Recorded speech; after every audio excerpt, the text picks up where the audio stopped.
92.7. Sunrise on 3FM. Sunrise on 3FM. Sunrise on 3FM. The best in the morning. Sunrise on 3FM. The best in the morning. The best in the morning is on 92.7. Sunrise on 3FM.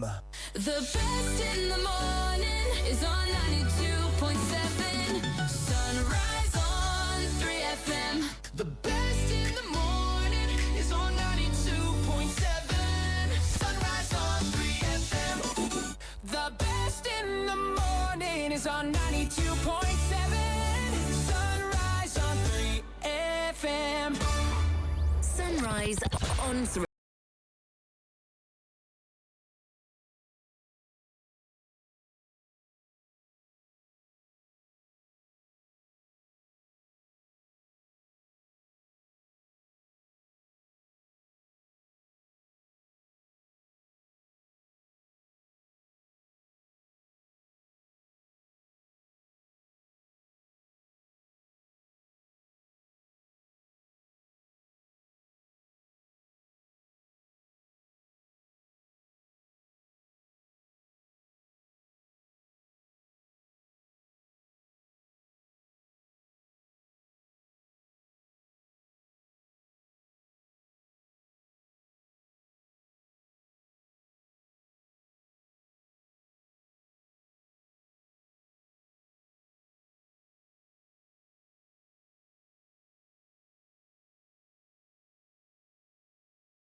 Tend to, I'll be very honest. Oh, you want to go back and start singing? Yeah. I see, like Christabel or Judith or Grace. Yeah, I know a number of colleagues in the office. Armstrong. Armstrong. Armstrong is the Christian music Yali. director. Christian as Christian well. Yali, yeah. And all of that. So yeah, I have You done want to that. go back? Yeah, and Charlie. it will be nice. It will be nice to go Jesus back. is Not it calling will you. be nice. It will be more Can something. you imagine Prophet Eric Mawena Egbeta? In my own right, Prophet actually. Eric Mawena Egbeta of the Church of All International Church. Oh my God. Welcome to Sunrise on 3FM 92.7. Felicity Ahafianyo is joining us from the Ghana Meteorological Agency. She's a big woman around the area. Felicity, good morning and thank you very much for your time. Happy New Year. Good morning, Johnny. Hey, happy New Year, Papa. Me too, I miss you like Hamatan Popo. Oh, it's fine. That's why the Hamatan refused to come and live for good. Yeah, Hamatan is on its way here. Yes, it has arrived and it's going because you have come back. I better Hamatan has better to go back. go to Kuruyaku JNJ headquarters to go and get some share butter for myself. Anyway, but what are we to expect today? I see a bit overcast, it's cloudy. Anything more we need to know, Felicity? Yes, today we expect the coastal strip to have cloudy situation this morning, possible with some slight rain over some few places. Later in the day, we expect the sun to shine on us, becoming partly cloudy over the coast and reflecting off of the coastline. Those are the weather to the northern sectors that we expect it to remain dry and slightly chilly. Temperatures will be around 38 for the north, 37, 35 for the south, and the central. And those of us over the coastal strip, we expect temperatures around 34 degrees Celsius. In terms of rain, just a few areas within the eastern region, then parts of the coastal strip, we expect them to have some showers. For the people folks, we expect the state of the sea to remain rough with a few rainy clouds over the ocean. So if they want to navigate, they need to navigate with caution. Also, we expect tonight to tomorrow morning when we are anticipating mixy and foggy conditions, which is likely to affect the city. Thank you very much, Felicity, for the update. We're grateful. And we'll see you tomorrow, obviously. Yeah. Thank you. Have a You nice hello day. to Helen for me. We shall. So if you ever seem to lose your way, Charlie, this month is reggae month. oh my yeah, Friday will be Bob Marley's birthday. you know I can't, girl. Charlie, what would you do, Mawena, if you and your spouse had issues and you went to DOFSU for them to solve the problem out for you, and the case officer now takes over your relationship? What would you do? You know, I saw that. I saw that somewhere, and it's a height of unprofessionalism. Or what do you mean? A person fell in love. I need to state that. What do you mean? I need to state that for emphasis. It's That a height. what? It's a height of Unprofessionalism. The person You're fell not in supposed love. to go and be meddling No, in the the person affairs fell of in the love. person you are in. Who's What do you but- have against love? But it cracked me. I'm not Idea gonna will say lie. won't pay. No be pay. 1 month's No, meat is 'cause another month's poison. You know why I'm saying it's a height of Tell me. unprofessionalism.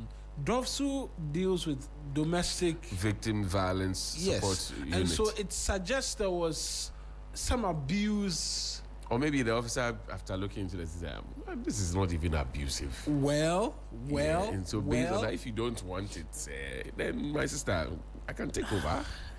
telling you know, and I was asking myself, I mean, why would you, for guys who say brother kill brother. Yeah. Then this Waiting one man do sister, man.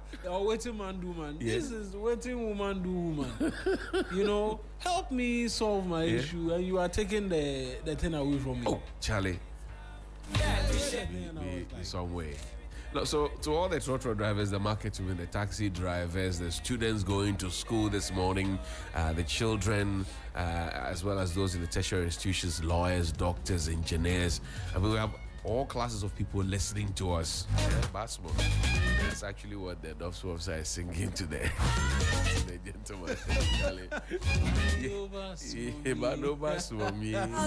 You baby, I call baby. You understand? He say, you know, like me, I like come. I pamper you. Yeah, you understand, Charlie. Oh. I'm sure that in the next relationship, the woman, if she has to go and report anything to Dove, You see, she would think twice. she will not. He said, "Put your mom in Germany, And we'll be and sitting in silence and because once bitten, twice shy. twice You shy. know. This one, I was not beaten, no, he was chewed. The New Center newspaper this morning says EcoBank SHE roll out roll out affordable mortgage plan. MTN's $2 million coding investment to boost youth employment opportunities at Forcing Back's World Bank's FSRP rise strategy.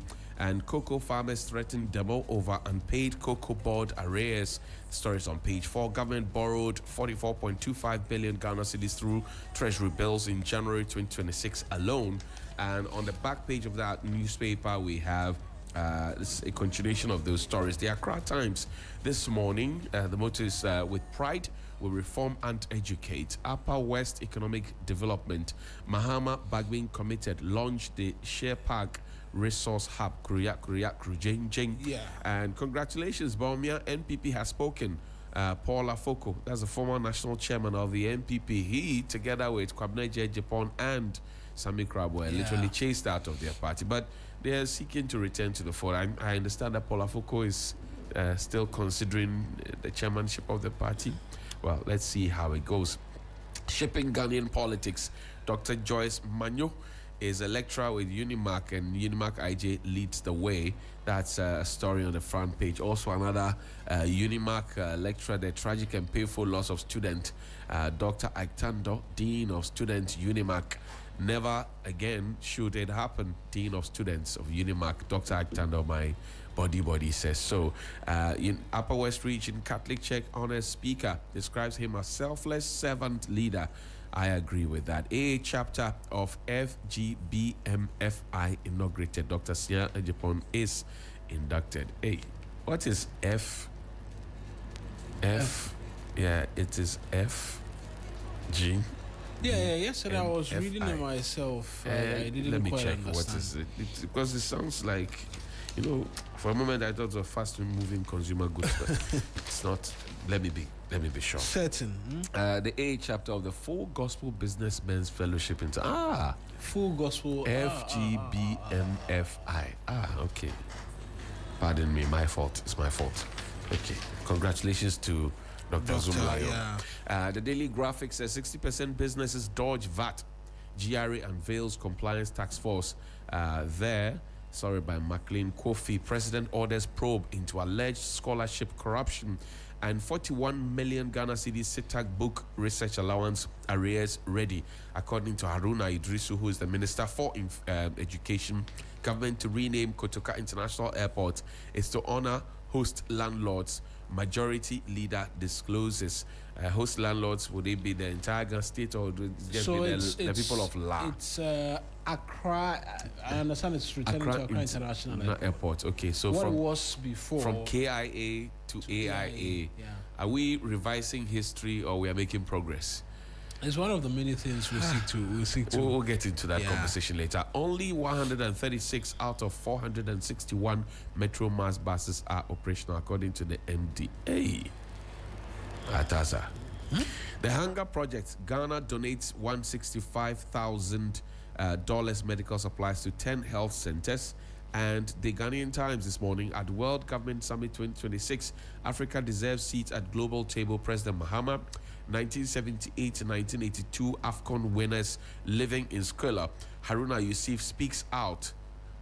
Bill to rename KI expected in Parliament, according to the majority leader, Honorable Mahama Ayariga. IGP announces major reshuffle at top level of the Ghana Police Service. What if the NDC presents an Ashanti flag bearer to face the MPP? Professor Faith Ben Daniel. On the back page, It carries the full story of the 1978-1982 AFCON champions who are now living in poverty.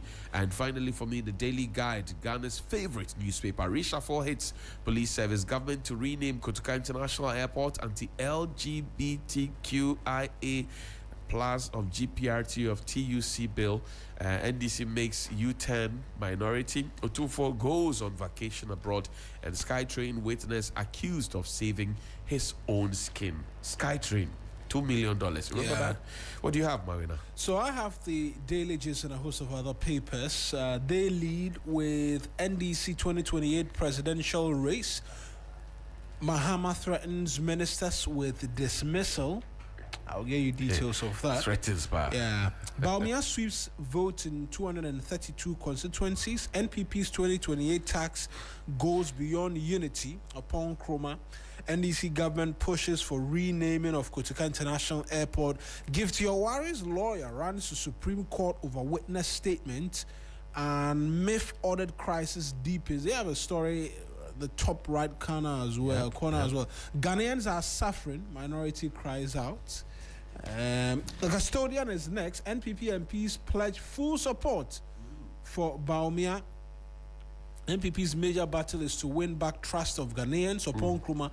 Minority leader demands helicopter crash US visa ban probe. Majority leader outlines legislative agenda for second session, and external auditor sacked over myth audit crisis. The new finder, World Bank loans Ghana $22.6 million to boost food security. ECG goes fully cashless, cautions customers against payment fraud. Ghana must be deliberately positioned as Africa's preferred tourism destination. Kotoka International Airport to Accra International Airport, government to rename. The last one I have, the publisher, bring the jobs you promised. Minority leader chases government. Fast. Mighty 87 show Baumia love. Hold your fire on running mate. Big wigs say it's too early. Apenyo Markin remain minority leader. Razak Opoku slams critics. And Kotoka name on airports to go off. We are changing. Those are the headlines. The headlines. Charlie, this is Kotoka International Airport and this Accra International Airport conversation. It seems to have generated some good conversation, out there, because apparently people have been waiting for a very, very long time. Why didn't they speak up earlier? To be quite fair, I think in the month of January, there was another group who The best in raised the the morning issue, is on brought it to the fore 92.7. again, Sunrise asking on 3 why we FM. had the name of a man who partook in the first military takeover since we regained independence.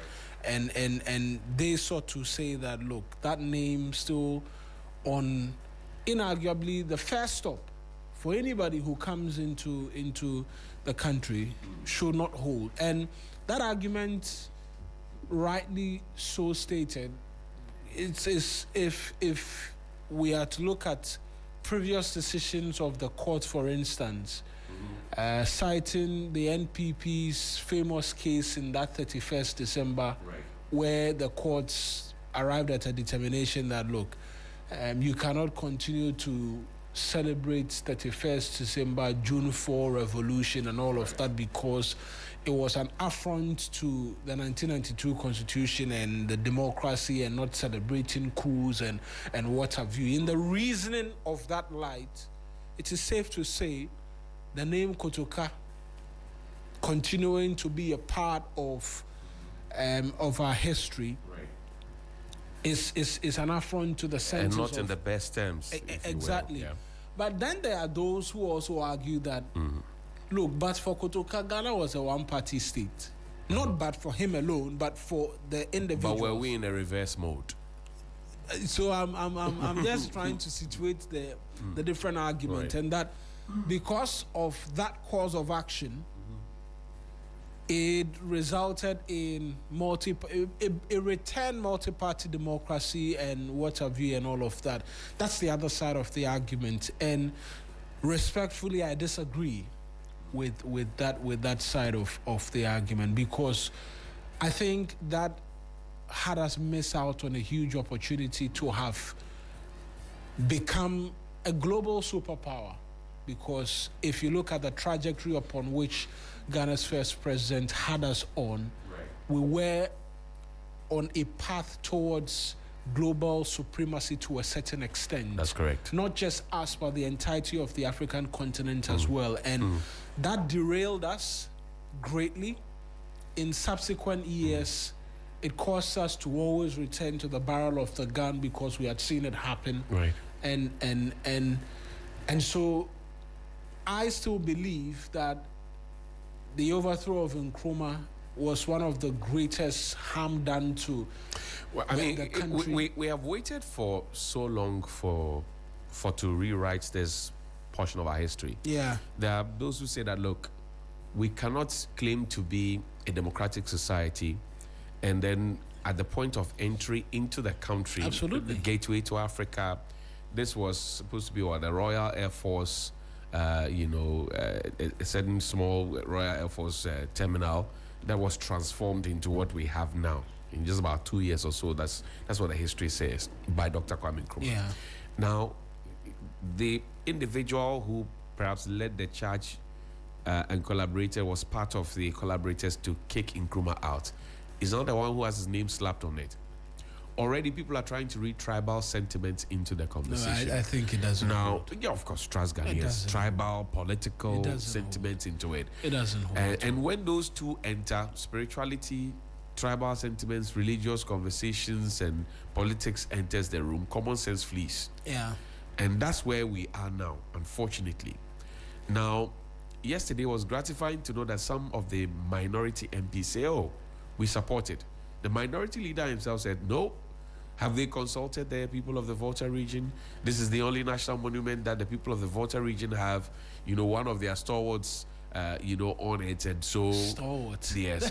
It's not a stalwart. Well, but that's how the minority leader put it. I mean, this is, he put out the argument, the Voltairean argument. I want to hear another argument, right? Positioning General Kutuka, right? Lieutenant General E.K. Kutuka, yes, as a stalwart. I will be open to that education, right? And that rich history. I mean, no doubt his military credentials are not in we're not in doubt at all. We're not in doubt. Now, but the conversation is that you claim to be a democratic society, right? And then at the point of entry into your democratic country, it's the name of a coupist, and people are wondering, okay, what exactly are you trying to achieve? What by having that, because it's then creates some identity crisis for you and brand dissonance for you. Yeah, what I expected perhaps when it came was perhaps a debate as to what it returns to. But it looks like the government has already made up their mind. It's going back to Accra International. Nothing like Obake.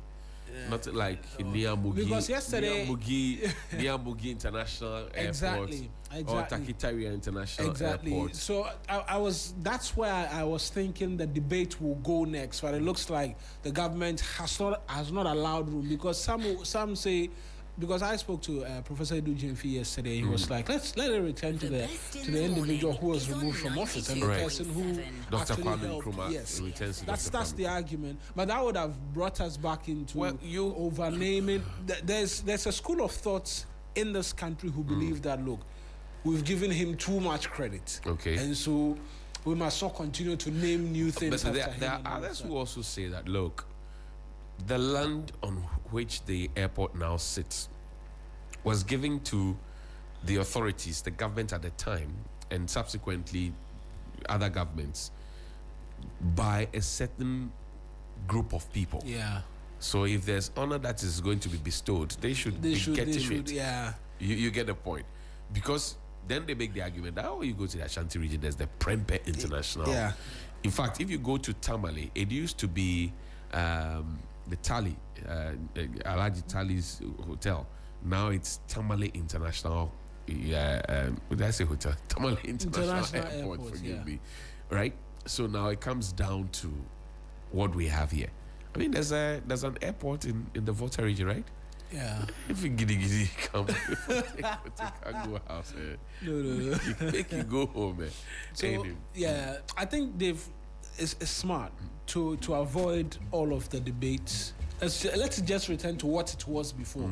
It was Accra International Airport before That's it right. became Kutuka International Airport. It's gone back to it. We're expecting the bill will come subsequently, and then So we can have a look at it. we can have a Okay. look at it. Sunrise on 3FM. The best.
Now let's get to page 6 of the Daily Guide this morning. And if you check your time, it's some 48 minutes past 6. That's 12 minutes to the top of the hour, 7 a.m. Shortly we'll be picking your phone calls. Please write down this number, 055-924-2717.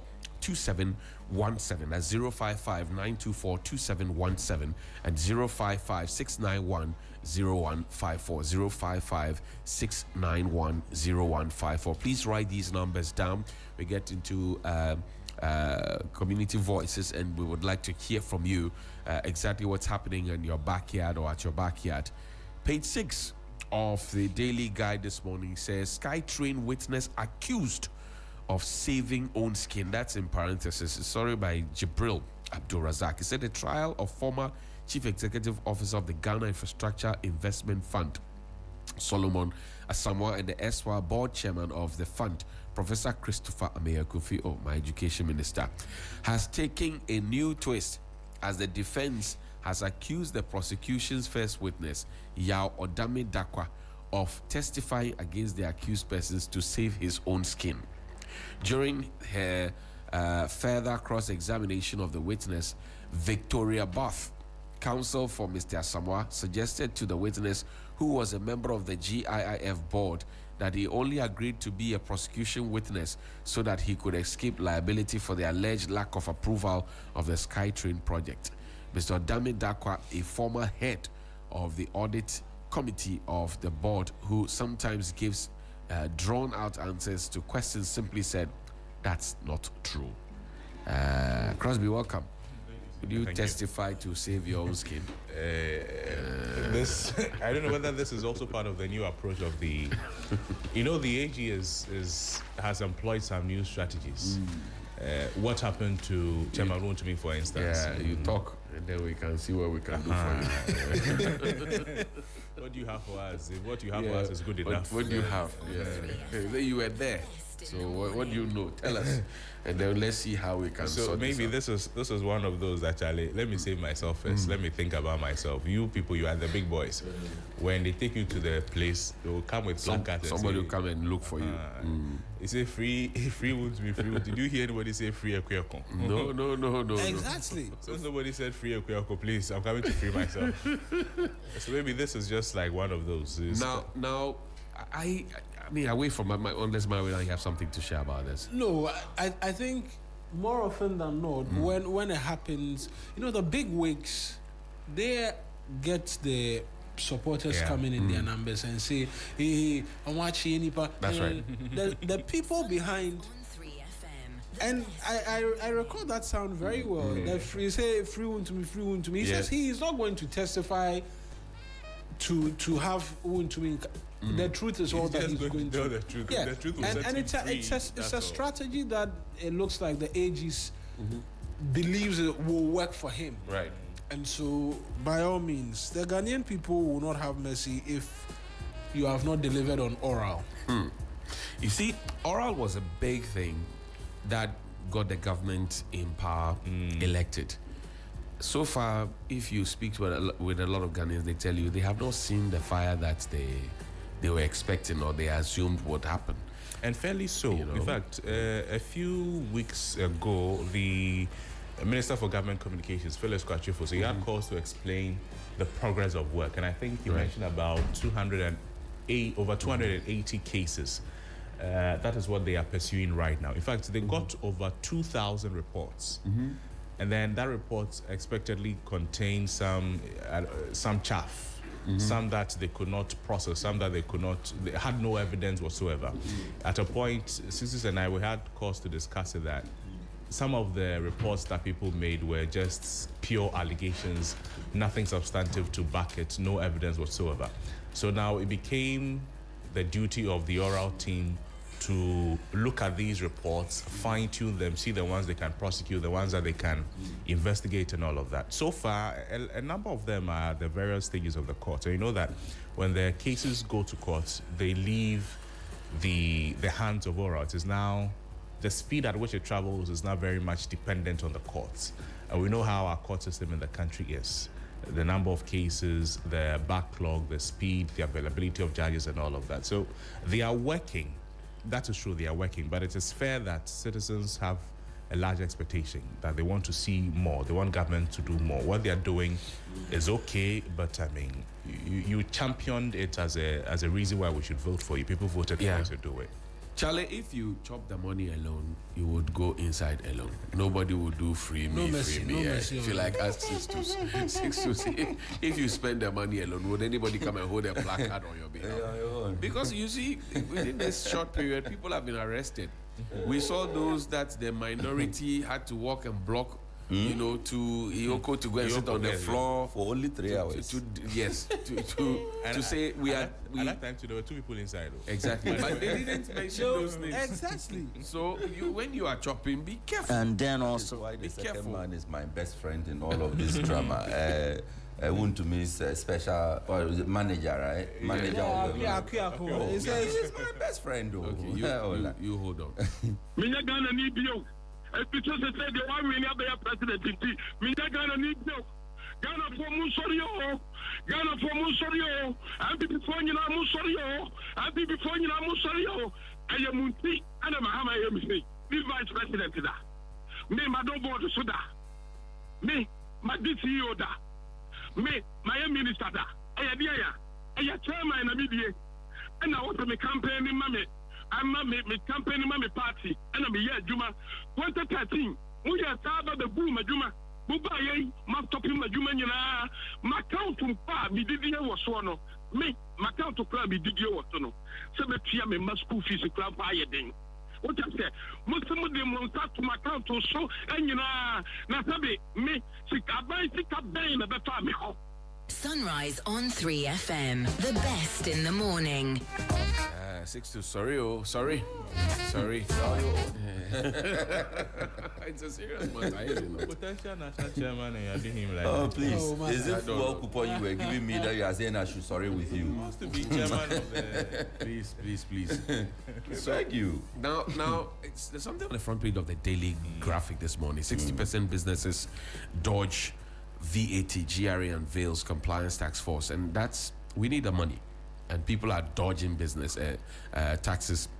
It says Ghana is losing, as a McLean Kofi story, Ghana is losing significant revenue due to low compliance with the value-added tax, as only 40 out of every 100 registered taxpayer companies currently honor the tax. The Commissioner General of the Ghana Revenue Authority, Anthony Kwesi Sapong, who disclosed this in Accra yesterday, said 60% shortfall significantly undermined domestic revenue mobilization and limited the state's ability to finance essential public services and national development programs such as schools, hospitals, and roads.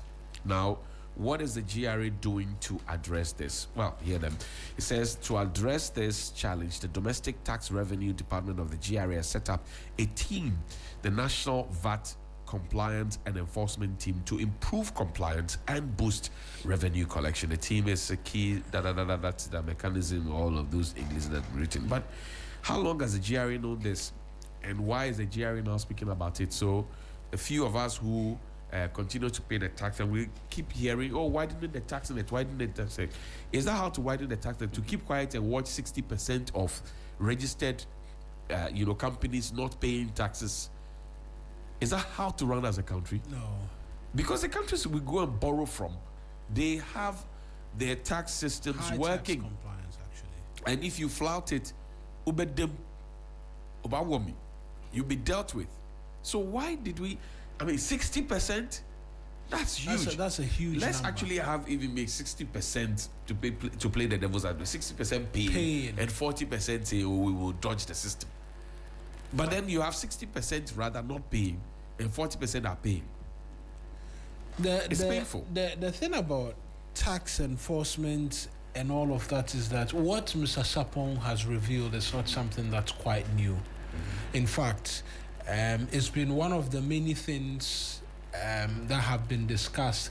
And so sometimes it's very surprising because in the last few years, the GRA has met their revenue targets. And I always ask myself, you're meeting revenue targets when people are not tax compliant, And now imagine what could possibly happen exactly if everybody was on the same page. We would actually have to reduce the tariffs then. Generate a lot and then Sunrise on 3 it's what the finance minister is banking his hopes on, because when the taxes were scrapped, he said they are seeking to have compliance levels go up so that the revenues will as well grow. I haven't heard in particular what the plan is to move this from 40% to the regions of 50, then we go to 60 and all of that. Perhaps so they have a team going round now who will be taking care of these things. It's not the first time we are hearing about teams. No, it's not. And we've always known what the problem is. In fact, let me before I allow you, we had the previous bosses at GRA had GRA staff sit at shops and businesses to be checking. And the businesses were complaining that the retiree leadership harassment. The retiree leadership. It doesn't matter. It matters. It matters. Let the facts be facts. And that was described as harassment. Yeah. So I am Have you trying forgotten to the part that 3FM will organize all white? They will be at the gates checking of them. They're taking 2 of them so at the gate checking. we have our own story to tell in that respect as well. So there's been that. Oh, you go to the beaches after they were there. Yeah. The GRA officials. They're everywhere. They're supposed to. Remember the Bola Beach story you did on Johnny's Bite? Yeah. And the operators of the beach recreational centers were like, but the GRA people are always here collecting our money. So is it our job for us to clean the place after they have collected our money? You see, so everybody has an angle that they want to play. Sunrise on 3 FM. But that is not even all. In the morning. You go to a public place, let's say you go to a hotel. Right. Then after all of your business there, they ask you, should we give you a VAT receipt or a normal receipt? Yeah. Why should that even be a question? we want to help you and help ourselves in return. So there are a lot of things that are happening at businesses that yes, the GRA would have to pay attention to so that the burden eventually is spread. And when they talk about widening the tax net, not necessarily about imposing more taxes, but ensuring that even the ones that are on the books, people who are supposed to pay are held to account. We keep talking about property rate. That's right. Do we, up to now, do we have a way of collecting property rate? So you know. You know why they will beat you. If I'm at Mamobi, I'm managing my one room bungalow, my own king, single room self-contained. every morning I see some assemblyman there telling me that, staff from the assembly telling me that Charlie property rate I'm here to collect. Meanwhile, there are mansions at places that they have not gone.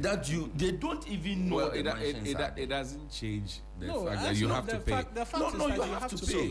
But the point I'm making is that don't focus on the more brewers. Always, and always comes down to us. Yeah. You collect your pay slip, you are watching the thing, asking, me small boy like this. You know, me small boy like this, this is what I'm paying. You asked a question as to how property rate is collected in this country, and it's a very good question, particularly because we're talking about the Ghana Revenue Authority. And I can speak with authority on this because my mother worked with the AMA. My mother was a senior revenue inspector until she retired. They were the ones who were distributing what they call the bills. So there's somebody at the assembly who would put a value on your building. Based on that, your property rate is calculated and you have to pay annually, right? So the bills are brought to you, very nice bills. AMA's own had their logo, green. It looked like some a proper checkbook thing, they distributed. That was when AMA was AMA. It covered the whole of Accra. Now it's been segmented, but people still have in their minds that Lankwantana is AMA, Ablekuma Central is AMA, Ablekuma South is AMA. This, everything is AMA. Is not so everybody somebody sees Bola near a breeze, AMA for them, but it's not AMA's jurisdiction. It's no longer AMA. But I digress. Now, then we had a situation where, you remember Ken Ofori-Atta went to Parliament to read a budget to suggest that we're now going to give outsource the collection of property rate. Yeah. So GRA was supposed to be part of it, and the private person was supposed to be part of it, and then the state. So we're going to share. I think it was 40, 30, 30, right, among themselves.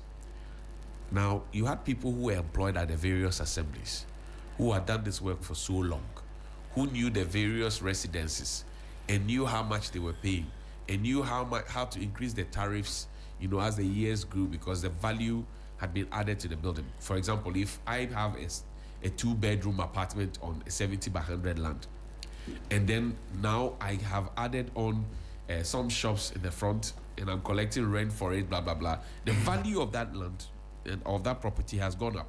So that revaluation of the property will now influence how much I pay as property rate. Then we took the thing away from the assemblies and we gave it to the GRA to go and collect. I can tell you on good authority that for about 3-4 years, the revenues that were supposed to come to the various assemblies were not going there, and the assemblies were literally in crisis because those revenues are supposed to be IGF for them in many instances. So they were not getting the monies, they were not fixing the problems that they had to fix, and we were just there. And how did we add the fact that common fund was no good? Yes, but how did we even decide that a system that was working, we will break the system because we want to introduce a private person into the conversation? And then, based on what you're saying, what I'm reading is it started in January 2023. Thank you. That's when the agreement by the GRA was reached. Thank you. To collect it was with the platform, Unified Common Property Rate Platform. Thank you. At myassembly.gov.gh. Thank you. It was in partnership with MMDAs though, but eventually there were reported problems that this centralization was causing delays despite the expanded database. The bills were not even because the assemblies, whether AMA, Kokma, Ladma, Lekma, they were generating their own bills and serving the people. So the year has begun. They would have served everybody, or maybe wait until maybe March, and then they wrap up, and then they give them time, and then maybe by June they start collecting the monies aggressively. Some receive and pay it, and my father always used to, get it maybe in January. By close of January, we clear everything, we are cool. So some will delay, some will try and evade, all of those ones, and then we do. Then we give it to private people, individuals, and then GRA came into the conversation. Ask yourself, from 2023 till we knocked off in 2024, how much did we collect in terms of property rate? Assembly per assembly. How much did we collect? We have to look at the breakdown. Did we actually distribute these bills to the people? Do we actually know where the houses are and the boundaries? Did we have people who were doing the legwork? The GRA, they are not there. We are always creating jobs for boys and girls and shooting ourselves in the foot. Yeah. Yeah. We're always doing that. Why do we do that? We can look, I'm not against people getting contracts and what have you, but we must think of the nation first. Very We important. must think of the nation. But President Mahama, while campaigning, he said that his government will terminate the collection property rates, the contract with the Right. Ghana Revenue Authority. Yeah. Well, So I don't think we've heard anything. not yet. So, So this we is are something that- reminding them now, Yes. Mr. President. He's in Dubai, sorry. He says he's he in will Dubai. take it back to the MMDAs Yeah. because Grandma Jane, good morning neither to you. the GRA nor the central government took the right decision. Central government, as in the NPP government and the GRA at that time, that the decision they took was not. It was ill-timed, ill-prepared, It was not good. and ill everything. Charlie, but have you noticed that we are all tourists in our country? Where from this one too? Oh, it hasn't hit you before. So you go to a restaurant to go and eat, and then when the bill is brought to you, you pay Tourism levy. And I said, I'm in the country, and this is my area. How am I? You are only contributing to It's a- developing yeah. the sector. Yeah, but how am I a tourist in my own area? You are contributing.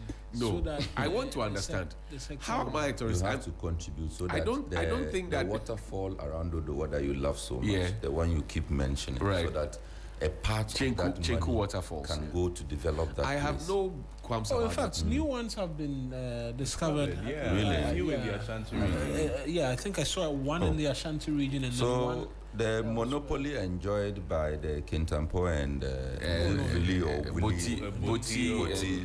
the waterfalls. So and now Chenku waterfall is nothing exciting. No. No, Now we but have it's everywhere for I us. think In fact, there's The one I actually saw one in at the- Likpe, around the Yeah, Likpe the area. one I saw, I think, in the Ashanti region is very, very beautiful. The problem is the access routes to the place. Exactly Some the of the one. roads are very. Look, maybe if you- that's why they're collecting. No, the but price. you have to make For those who no, haven't signed up for the No, wait, those wait. who haven't come, those Wait, who haven't signed wait, up for the no. 3FM expedition, which is coming up in March. Yes, Ghana month is coming. Ghana month is coming up, and We'll be climbing expedition- trees and things. Yes. The expedition allows you to see places like this, be a tourist in your own country, so that the 1% you'll be paying, like Johnny, you won't be complaining. No. But the point is that I'm going to get food, right, from an eatery. This is an eatery that's almost close to my home. And then I'm being charged tourism levy for walking around in my area and walking into a restaurant. I'm walking into a restaurant to buy food too. Yes, That is no. If you look at it that way, your heart will pain you. No, it has to pay me. No, it has to pay me because you see, if you travel out there, there are considerations. I live No, in- but you would also agree that our sector, our tourism, Look, domestic tourism is let's really assume not coordinated. let's assume it's not that developed. let's assume that I live at Laboni. Then I say, oh, let me pick a stroll to Cantonment, and then I enter some eatery at Cantonment. By the time I start walking back home, I would have paid 1% of everything I consumed as tourism. But between Laboni and Cantonment, you've seen things that were developed. But this be my area. I see them every day. I see them every day. The fact that you see it every day doesn't mean it is not tourism. You tour your place every day. Who told you to go there and go and eat? So the expedition is going through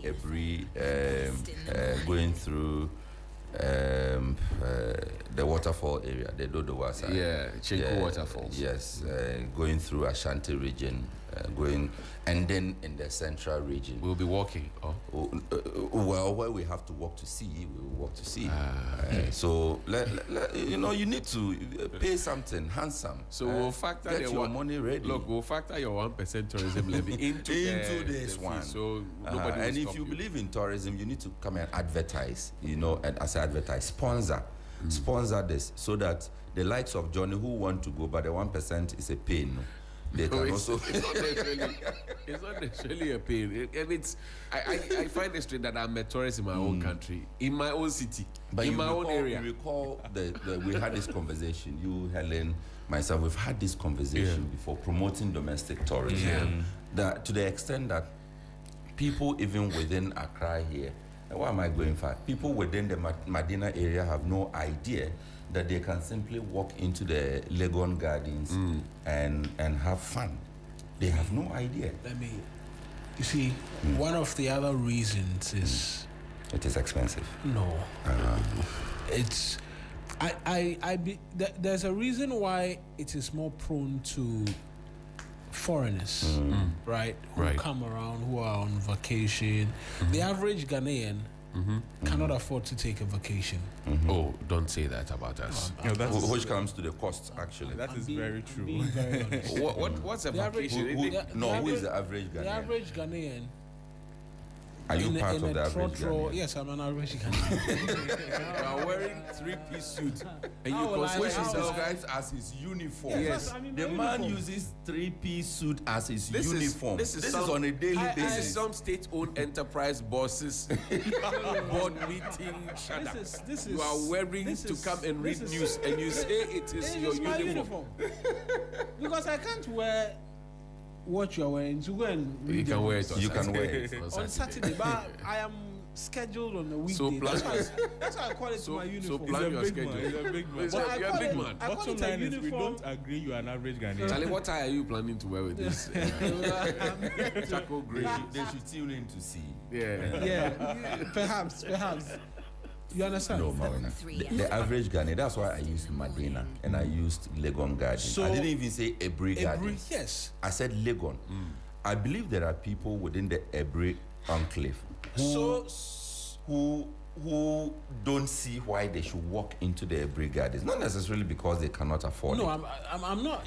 So it's not just about affordability, right? I'm looking at persons in like Medina and the likes who you have to go and work.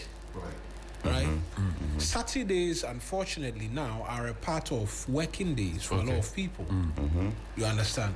I look at all of that, and I'm beginning to link it to: can we find a way to make these tourist places, like for instance, Legon Botanical Gardens, or if you're in Medina, something where you can visit? Because increasingly, we are having parents take their kids to the mall or something where they can catch a little break. But perhaps they will see it as a journey. We need to be finding creative means to get people to visit these places. If you as well. if you're a parent and you have the habit of taking your children to the mall, means that you have a deep pocket. Exactly. Because children No, will no, no. always demand and buy. No, not Take your time. necessarily. Not necessarily. You see, 6 to 5. Oh, no. I observed something during the Christmas. Right. I was out with the family, and by the way, the tourism levy you were just talking about. Right.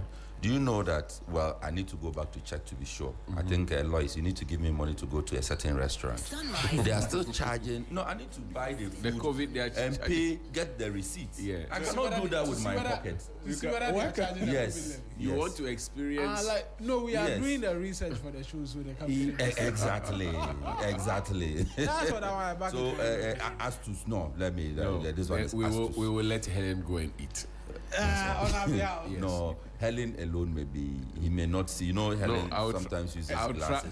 trust His Helen lens, more. lens is thicker than The mine. sample size is small. It's not. Yeah, it's- Helen- it's No, not- but I sample know size who will be knows where the small. restaurant is. No, we need to get. you send the to location. get a bigger sample size. So I went out with the family to this particular popular restaurant in the East Legon area, and they brought the bill.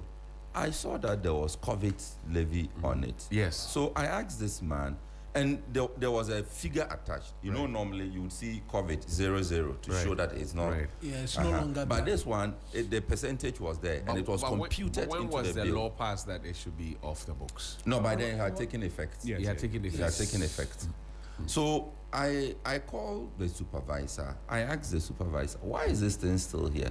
Supervisor says, we say we there, management. I said, I'm not saying it is you. But you know that we all agree that the thing is supposed to be off. He said, well, if I want, you can go and redo a different receipt for me. The Without- VAT thing I without was the talking COVID. without the COVID. I said, no, that is not the thing. The cost is So supposed to if come you down. do it for me, the next person will also have to ask for you to do it for him. Why is it not off your system? Then he goes again, it is management decision. Management is not taking it off. And then we have to, what do they call it? A lot of customers have been complaining. I'm not the only one.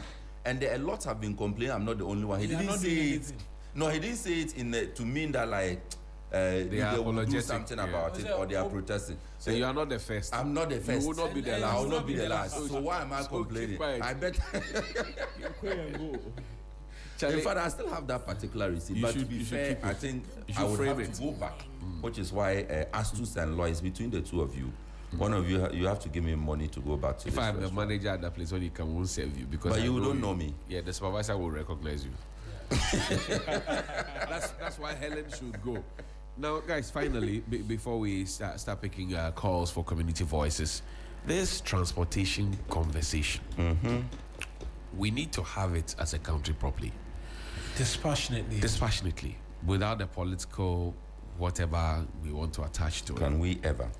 Well, we have to have that conversation. We need to have that conversation. The so-called average Ghanaian that Mawina referred to, if you want to start this conversation dispassionately, that average Ghanaian, the first thing he will say is, when MPP was in power. But now that NDC is in power, that is how they will start the conversation. But you see, again, that average Ghanaian fuel has become cheaper, right? So the economy is looking up or is beginning to look up. So the argument by some people is that, look, this is clearly a situation of the economy is better now. People are now able to move out and go and get what they want or do what they want to do. That's why you have a lot more people on the road. That's one. People also are suggesting that, look, during the Christmas holiday, the government decided that let's fuel the buses of the ministries, departments, and agencies. My very own National Cadet Corps, we did some free bus rides as well, so we can pick people. So those commercial drivers who were charging the good people of Ghana exorbitant rates and unapproved fares, etc., their vehicles were left for them, and then these good people of Ghana joined these free buses, whether they're going to Kaswa or Dodua, whether they're going to Nungwa or Sapema, or they're going to Sakomono or Tema, wherever they're going, they got buses for free that took them there. Post-Christmas, some suggest that these commercial drivers are also rebelling and protesting that, we will park our vehicles, go and bring the buses for your people. That's the second school of thought. And then there's a third school of thought that says that, look, we need to properly and holistically look at our transportation system in the capital city and the major cities in the country, so that if government cannot do it, let's have private sector collaborate effectively with government to do it. And it's happening in the US, happening in the UK, and many other places, that we tell Sixtus that, okay, we have a bus route from, let's say, Circle, that's going all the way to Adenta. Then we have another one that is coming from Adenta all the way to Kaswa. Then we have another one that is connecting you from, let's say, Kaswa coming all the way to Kwashima. Then we have another one moving from there to Choco. Then we have another one going to Amasaman and Media and all those places. So we have like 20, 30 routes. So Sixtus, you are a private man. Do you have buses enough to be able to run this? And we expect that the buses should arrive 5 minutes apart or 10 minutes apart, pick people, work from time A to time B, take a break, and then another will take over from you. If you can do that, then they will plug Sixtus in. So Sixtus has a fleet of maybe 40, 60 buses. They plug him in. And it's happening elsewhere. What makes ours so difficult that trot drivers, taxi drivers, and the state are always at each other's throat, holding everybody by themselves by their necks? What makes ours difficult? Greed. What makes ours difficult? Selfishness. Profiteering. Oh, come on. Profiteering. That's the only reason the state had to introduce those 8 buses per route during the Christmas. And that would be the only reason why the transport operators and owners, in fact, throughout this conversation, I've always excused the transport owners. Right. It's the operators who want to do things that I believe are not even benefiting the owners. If you are charging amounts that you are not supposed to be charging, it means that the amount you are supposed to remit to the owner is still the same amount you are remitting to the owner. What they call sales. It means that you are earning more even than the vehicle owner himself. The excuse you always make is that they've increased sales. But I think when the trotro breaks down, who repairs? So you is it the owner or you the increase driver? sales and you have people queuing up. Look, when you drive through town, you see the people, I've and been it's seeing so this. painful been seeing seeing this people standing and waiting for hours on end But- just to grab a Trotsky to go to work. But I think the or go situation home. is getting better. Why it's getting better? But you It's see, getting better. no, but you see a lot more people. Yesterday, I saw a video of a very long queue. I was asking myself, Was it at 37? no, The no, bus- See it Yeah. at 37, you see it at Circle. What I saw was not at by- 37. In the mornings when they close, it's enough. I mean, I So do Corey agree. says the one I saw was at Achimota. Achimota. Oh, Achimota too. And it's Charlie. It was what I saw was so bad. I for a moment I said that look, you could be in that queue for about an hour and more, standing. And our bus stations don't have any, there are not any properly laid out places that you can say you will sit, have a seat. At least the wait. Achimota station is better laid out. Yeah. I think that is like a Tema station. That was for Ayalolo. Yes, that was Yes. for Ayalolo. Ayalolo. No, it's Ayalolo. It means that we are going. We continue moving. Yeah, we we have were not- the Ayalolo buses have are not grounded. The buses are grounded, and we say Ayalolo. I will put this squarely at the feet of government. Which one? The entire challenge of transportation, because for starters, we do not have standardization even in terms of the trotros that operate in the capital and in. If you don't go for roadway, did they arrest you? You understand? There is But no the road is not waiting standardization of your car. Look, I believe on the back of the concern which was raised, and sometimes I grow tired when we have this national discourse and whatever, but it is a huge problem that demands a thorough answer, and that's why when my colleague Komala Kluche asked the government communications minister about what the plan was, and the response only was that we are meeting with the transport operators. I was a bit disappointed, I have to be very honest, because we need to get to a point where we are understanding what it is that we want to do with the transport system. It cannot solely be, we are engaging with the transport operators so that they will... No, we need to understand Meantime. what is the government's plan. Yeah. Because, yes, the people will complain, so this, that, but that's why we vote you in, to make the hard decisions for us. Charlie. To standardize... This is the Achimota. Look at the queue. you imagine? Marina, look at the Which part of queue. Achimota is Can you this? imagine? Look at the queue. Standardize Look, I the saw- buses that are operating. I saw this and I was so disappointed. Look Which at part the of Achimota is look at the numbers of people. Hey. And you know, to add insult to injury, you see those LT buses and those what do they call them? Sprinter buses. No, most of them are used to load bread and other goods. Oh, they elsewhere. come and fit. That's why I talked about. They come and cut the size of the thing standards. and That's why I talked and about- fix glasses and Yes. retrofit. That's why I seats talked with it about and- standardization. Because that's why if you, see, if you you can't- when you travel out there, they used to cut goods, boxes. Exactly. Then when they come in, we see it. You go to the fitting shop and there needs to be standardization as to Sunrise. because on if you want to 3FM, be the best in the morning. business of the Transportation, transportation, there right. needs to be a standard that you are getting into, Right. right? So that we know that this is the standard for which buses will operate. But someone was telling me that GPRT will remain forever Look, because they are a huge block in I terms tell you something. of The National Road Safety, Authority. no, before it became authority, it was a commission. yeah. They argued that look, make us an authority. We'll become an authority. All these our problems will be solved and all your and we problems will made be them solved. authority. Then they say, "Oh, we are working at it." Do you know that the National Road Safety Authority came to tell us that all trotros should have seat belts? Yes. Yes. You remember that? Yes. I was going to get And that we You need to do a have makeshift need to bus. have what rubbish bins in the in the car so trotro. that Yes. where are the seat belts? Where are the rubbish bins? The drivers only strap the belt when they see the police. Yes. And I don't know how they have tied the belt.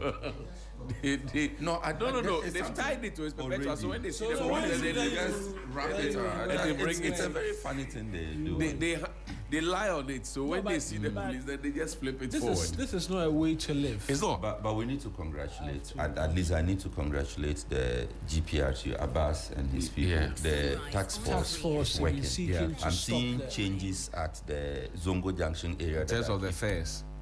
Yes, the first two. Abiam told me 3 nights ago or 4 nights ago. Some trotro driver came to park his car. A similar situation, long queue, stranded, And was trying to very late, fleece the nobody. people. So he said 20 Ghana from Medina to Ebri, 20 Ghana. That's expensive. It's supposed to be 12 cities. He says 20 Ghana. He said they all got down and were insulting the driver. Oh. In a chorus. Yes. Okay. This was in unison. Then a different one came, charged the normal fare, and they they sat joined. in it. And the 20 Ghana man was standing there. This is the way to go. I always say, this is the way to go. Passengers on their own. can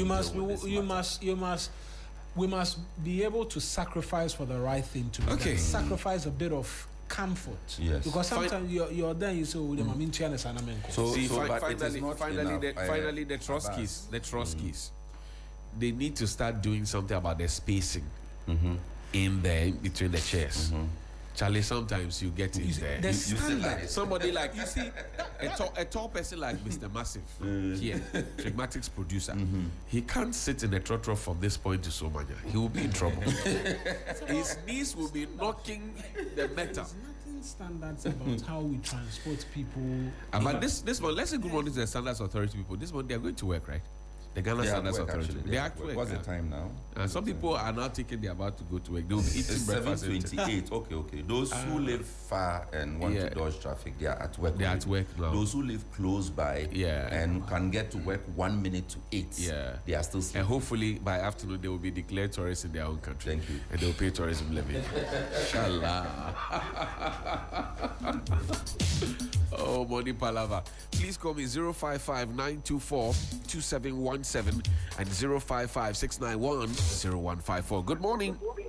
Good morning, Mr. Johnny. Yes, Ninungwa, how are you doing? Ninungwa. Yes, boss. How are Thank you, you sir? for good work you are doing for Mother Ghana. We are God bless ladies. you so much. Bless you too, my brother. Mr. Johnny, who need be? W. Share young road and highways. A juma is from Yano, Sabi, Omunya Majume. Oh, I didn't Some hear. of the photos were young council is a very bad. It is Omunya Majume. At the same time, transport issue. Almost a juma Musamuyano. That is in a walk one to Nina say, so to my dear. Right. Before you are trying to say regime MPP, railway, and people be better for railway, Yakwe Juma, but in that training in our state, it may be such a money Yakwe any man after by it. No matter she Osula, you need so almost 1 month in here. It is so what I was before 10 years, Omunya study. Thank you, Ninungwa. Good morning. Good morning, Mr. Johnny. This is Gausu from Ashaiman. Yes, my brother. Talk to Thank me. you for giving me this opportunity. Yes, sir. Go ahead. Let's hear Mr. you. Johnny. Yes, boss. My problem I have this morning is Ashaiman. Right. What about Ashaiman? But first of all, let me greet my president, His Excellency John Dramani Mahama, Okay. for doing a marvelous work. When you come to Ashaiman, Mr. Johnny, the MCE is taking the people from the road. Right. But there is one woman at the top, they're going to the catch store, they're selling drinks. The MCE refused to sack that person, and that is my challenge. You see, when you are being fair, you have to be fair to everybody. When you go to the catch store, the woman is blocking the traffic there, and the MCE can never say anything about it. Thank you, Mr. Johnny. My greetings to Chairman Zach, the incoming chairman, who is coming to receive a chairman from hear the you. desk. Thank you. Good morning. Hello, good morning, Mr. Johnny. Yes, boss. How are you, Chairman? Mr. Johnny Pochamu, Pocha from Prakasa Kwame Aristocrat. Mujedi Kasod Bariano. Prekese Kwame Aristocrat. Yes, sir, boss. Hey, babe. Anyway. Akwaba. I'm a dancing. We are the way, Mishu in a way, Kaswa of our call. Think there, NDC bar power a whole year, a woman. Of our call, and Yana way I can to on my da. Hey. Yes. Even electrical drop of where done the tap water on my. kaso of Ako. Moya before you there. Dana what an ankasa. A high house no. But PR unit so. PR unit, you know, and also on can't say and there. If you had them or their problem A, problem B, another problem C, in a beer, Munya and Su, or walk on office to cry a walk where that papa say, a old than them one, a walk of one will be in your office. Right. It's in Pacho or your issue or hang your papa. Pacho Medasa Papa, good morning. From the city within the city. Maestro. The boss himself. What's up, my brother? How are you doing? Alhamdulillah, alhamdulillah. Amin. People are waiting to hear Asbunallah Uniwala Kilu. Yes, very soon. It will come very soon. Yes, very well. Thank you. 3 people that on authority can tell you they are listening.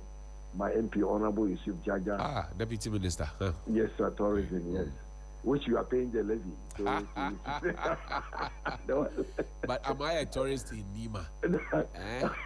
Newtown boy be tourist for Nima. This will kill you. You are doing this to your boss. He will bite you. And then the wife also is listening. Ajia Frida Jaja. She's also listening to your program. Right. And then the Ajia Amina Adam, one of the contestants of Ayawaso East Primaries. Right. It's number 2 on the ballot. I just listening to you. And I'm appealing to the people of Ayawaso East. Coming Saturday, that will be 7th February. They should remember it's time for the women to also lead the chart. And I know she is going to do it better. Okay. Very brief. The transport, they're still charging that kind of fare. They're still doing it. The transport, they're still robbing you folks, eh? Very well. They are doing it. We will trumpet they did it to me yesterday and today. We'll trumpet it. So they have to also come out with some plan B, how to get them. Okay. Because, you know, there are many. They come, and the people that their task force are very few. Right. They are doing that. And people are not even prepared for that. Okay. And people want to get to work early, and they want to get home early. What do? And it's time for the government also have to come in and bring some buses to also help the people. Okay. Good morning, and Thank God bless you. Thank you very much. Good morning. Hi, Johnny Hughes. Yes, Julie, how are you? Oh, I'm good. How are you too? I am greater than Accra. Talk to me. It's a pleasure having you back. Thank you. Welcome back. We've missed you plenty. Thank you, my dear. I missed you more. Yeah, Johnny, water situation in Kaswa is so horrible. And it's very bad. And again, the street light along the Kaswa stretch from Kaswa to Malam Junction, it's not functioning. When you are driving at night, it's very bad, and you find Okay, we will let the authorities know about it. Thank you so much. Good morning. Good morning, Johnny. Ajime Victor. Oh no, you've missed today. Oh, this is Seshak. Seshak, you actually sound like Ajime Victor today. Go back and review the tape. Sure. Charlie, how are you? Network. You know, it has rained. Yeah. Ghana and our network. Your cable TV will go off. A special visit to yourself. Yes, sir. The entire team, you are doing a wonderful work. We are learning, sir. And also, wherever Ellen is, sorry, I miss her. She's listening to you. As you have given me the opportunity to, we are talking about development. That's right. So let me greet my MP, Honorable Elekule Maklogo. Okay. And the MP, Mr. Agbo. And also the incoming chairman, Chen, like myself, Dedewa. Johnny, you see, I keep on telling you that the basic needs of life in Africa is an eyesore. And governance is about who gets what, when, and how. That's right. So when you are given the opportunity, you have to use goodwill and political will to be able to govern so that the people will benefit. It must be the governance must be in the interest of the people. So what I can tell you this morning is that when we were not around, I made this suggestion. Right. That the only way they will stop this thing is when government bring in a lot of buses. You understand? Right. So the buses that are grounded and they are resting what do you call it, in the workshop of the Metro Mass and the STC or whatever. We must do something about it. Going to procure new ones is not going to be the best. You see, some of them, it is the engine. We know that when they come to engine, it is either Germany or it's Japan. Go and give them the model. Give them a sample of the engines. Let them do it and bring it and work. put it into the vehicle so that the vehicle start moving. Okay, I hear you. This attitude of all the time, doing the same thing all the time, we'll get the same result. Okay, have a good morning. Thank you, my brother. Good morning. Good morning, Johnny. Yes, sir. This is your brother, Claude. Claude from Accra. Calling Talk to from me. Zenu. Yes, Yeah. talk to me. Yeah. Yeah, right, Johnny. Yes, If I told my mentia honorable Erukopoku and honorable Dela Eden, and I Kunkataman Sumeyo, honorable Tiki, and I not paying. Right. Yeah. When him say, with the man, coming custom with it. Yeah. When him say, last 8 years, I could have the bar, Betna Kunyano Sono, and I'm a Tommy car. Camry Spider, Camry Force. Now, me say, the entire toy say, me, I kick me talk and 6 months, and I'm mobile.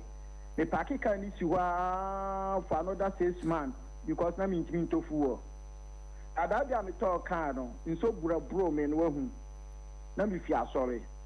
And Tiakufa does to me, my Tiakufa do picture with TV show. Or bad TV show, and I mean, Madame TV free home. Because I am a yapa, and then you soon, there's a fool I have for me, Minante form. Well, your branch, you got into your 5 CD. Or moon to increase sizes, you know. And I'm reduce the size, no more ton 5 CDs. And then you got. And to Monte Chamonia Maso, farmer for Monte Chamonia Maso, because fool and Omuta fool and be, Yaswama woman. Namin can say, yeah, chairman say, and a general secretary say, almost see young quiet branch, Jumano. Now you buy a Muno, branch for no man say and Bakubaku, especially from Catamanso. And to one say and branch for no Mozambique, ya branch, Juman, yeah, the quiet branch, Jumanana, Midasi. Thank you, Medase. Good morning. The people's voice. Hey, Eben in Kwabenya, how you doing, my brother? Charlie Kuro, you alive and well. We thank Father in heaven for protecting us. Greetings to Media General Crew. Also to my MC, Honorable Elisu Maklugu. The guy MC for the human job doing, and now when you are driving on the stretch of Domi, the task for over there is free flow. We thank him and we appreciate. And also for the drip he's using to drip our road and everything. We say thank you to him. Incoming chairman, Domi Kwabina, the day watch changes. We appreciate you this morning. And just for them away. This is Johnny. Yes, sir. For me, let me applaud GPR to you. Yesterday, they were at Amasaman, making sure that the so-called drivers who have been cheating with passengers will put stop to it. We appreciate, but they need to, government need to also support them and also make sure that the task force will be many. You see, as the grassroots are crying, they should also recruit the grassroots, so the grassroots will also support the GPR to do this job. Because see, what drivers are doing, you don't get it. Not that it was not happening in the days of MPP, it was happening.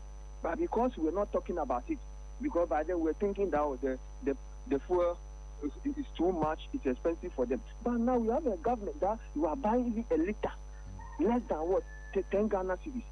So please, we all call ourselves what? Christians and Muslims in this country. So why are we doing this to ourselves? Please, drivers, we are begging, because even the money you don't give to car owners, you are enjoying it.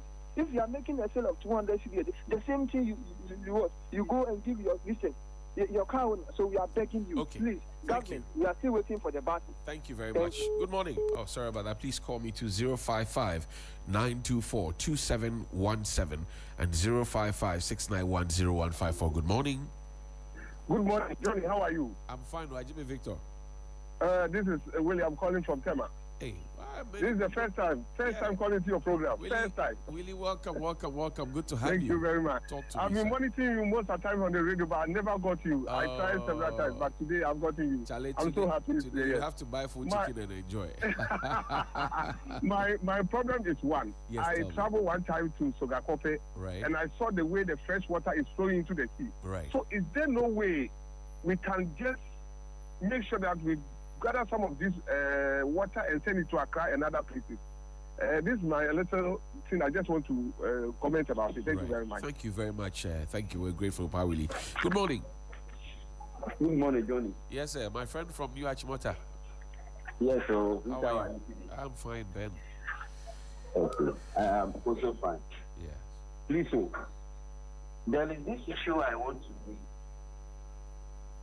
at the various bus stops in this country. Right. When you get there, there are some group of boys here who change now. And if you are a driver and you drop a passenger and you just take another passenger from that particular bus stop, you'll be in trouble. Is it the country or is it like in one day or more issues various bus stop and I say like your one or more no more have a big engine or water because they are causing a lot of problems. So the other last year, just I came to your company to the service. Right. There was a writer that I went with my wife, so I came there. When we came, we were returning back to the house. We go to the bus stop, and they have parked this kind of sprinters cars in Birmingham. At the very bus stop now, or say car is down, about parking cars in well. And if you are a driver, you cannot stand there to take any passenger unless you walk to the next lane. Wow. So the question is the road and transport ministry, are they aware of this kind of thing? Because they are causing a lot of problems. Okay, thank you very much, Ben. I'm grateful. Good morning. Good morning. Yes, sir. My name is Don Ray. Don Ray, calling us from, sir? I'm calling from East Legon Hills. Talk to me, my brother. Mr. Johnny, thank you very much for the work that you are doing. Because sometimes when we look at this country, we don't even know where to channel our problems to. My concern is about ECG. Okay. My meter, it had a problem, so they changed it.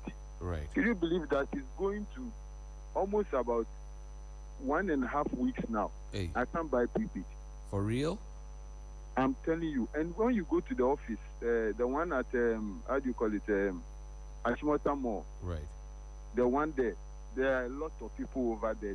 They also cannot buy prepaid. So I'm stuck on using generator. And my place is a business. So I have to off generator for some time, on it, off it, on it. That's what I'm doing. And if we've chased them so many times, and all they are saying is that the person, the company who has to make it possible with the software and blah, blah, blah is in China. And it's a third party. So there's nothing they can do about it. We just have to wait. And we are waiting just like that.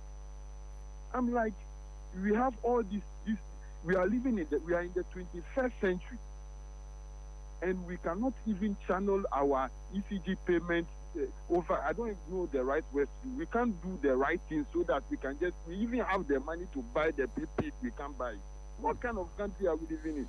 And at the end of the day, you bring COVID levy, 111 levy for us to pay, like this tourism levy and things.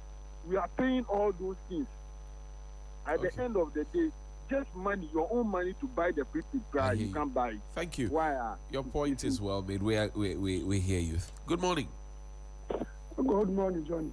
Abolo, common sense. You are blessed, my brother.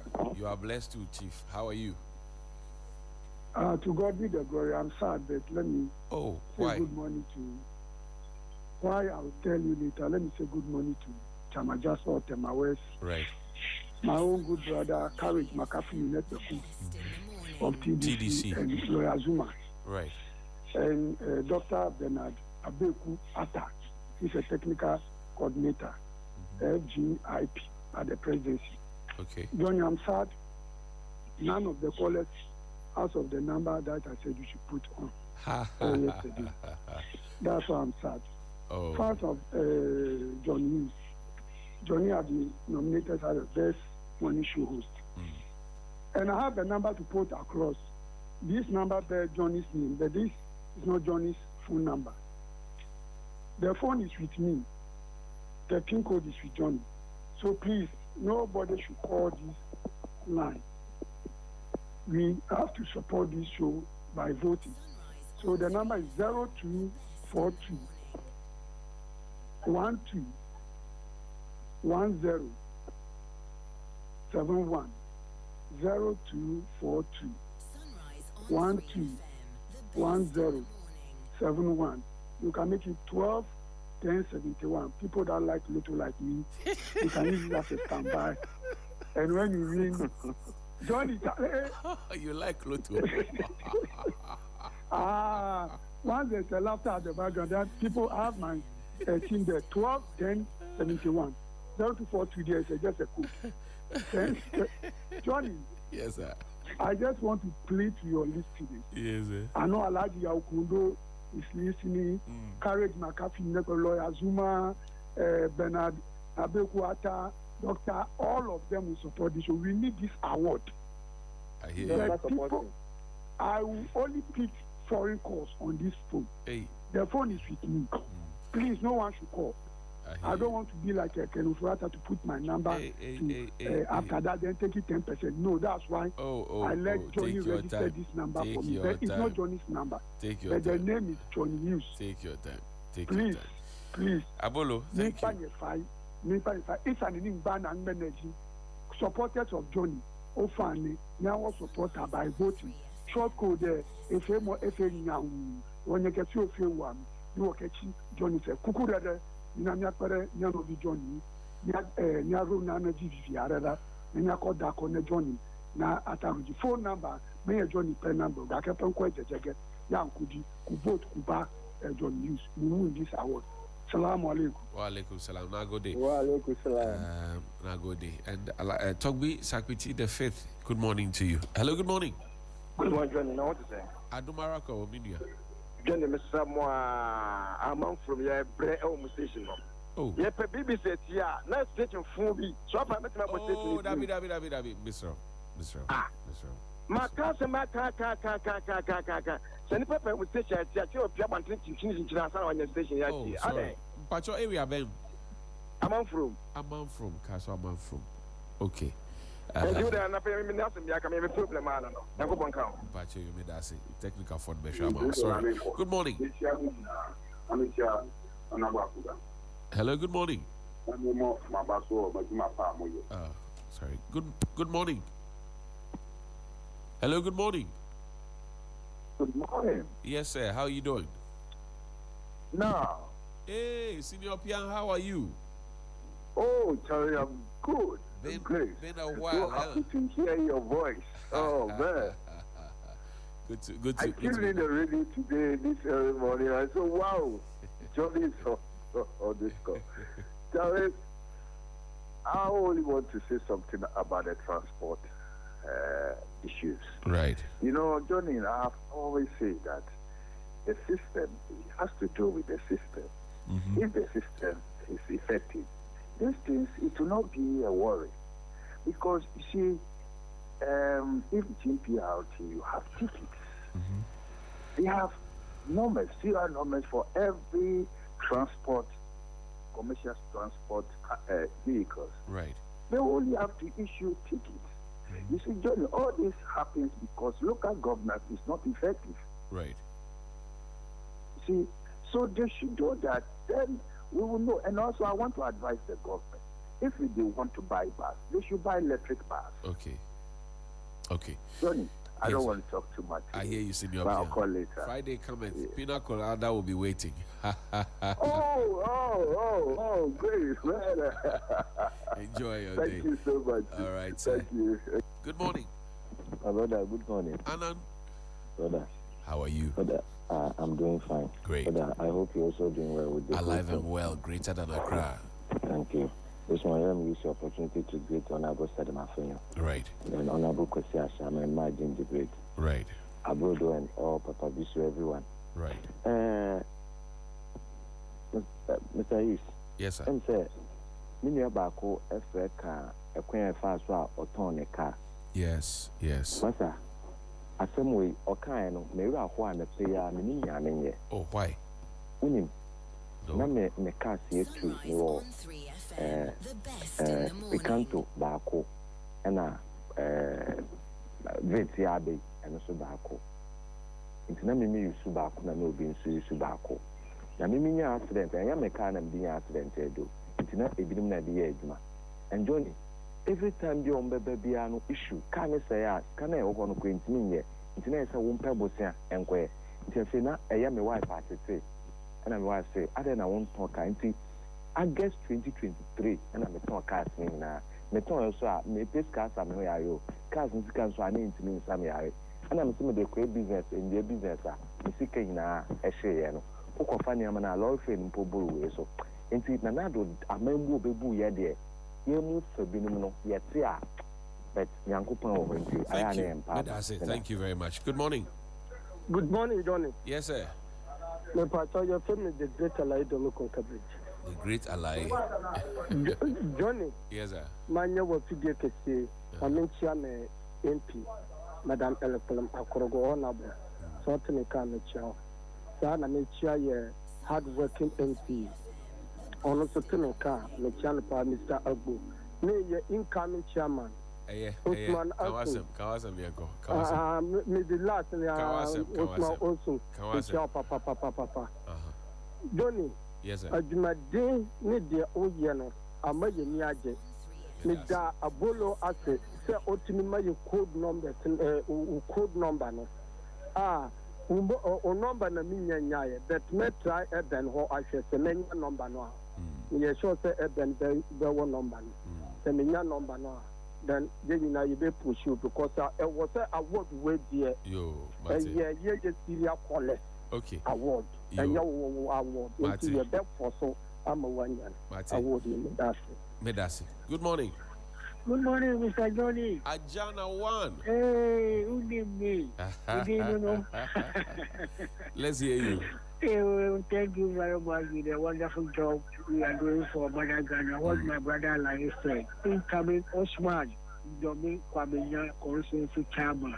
They do work, yes, and my MC and my MP. In fact, you are doing a great job. And to me, you know, these awards fine. If you have it, fine. But we have awarded you already. Don't you so?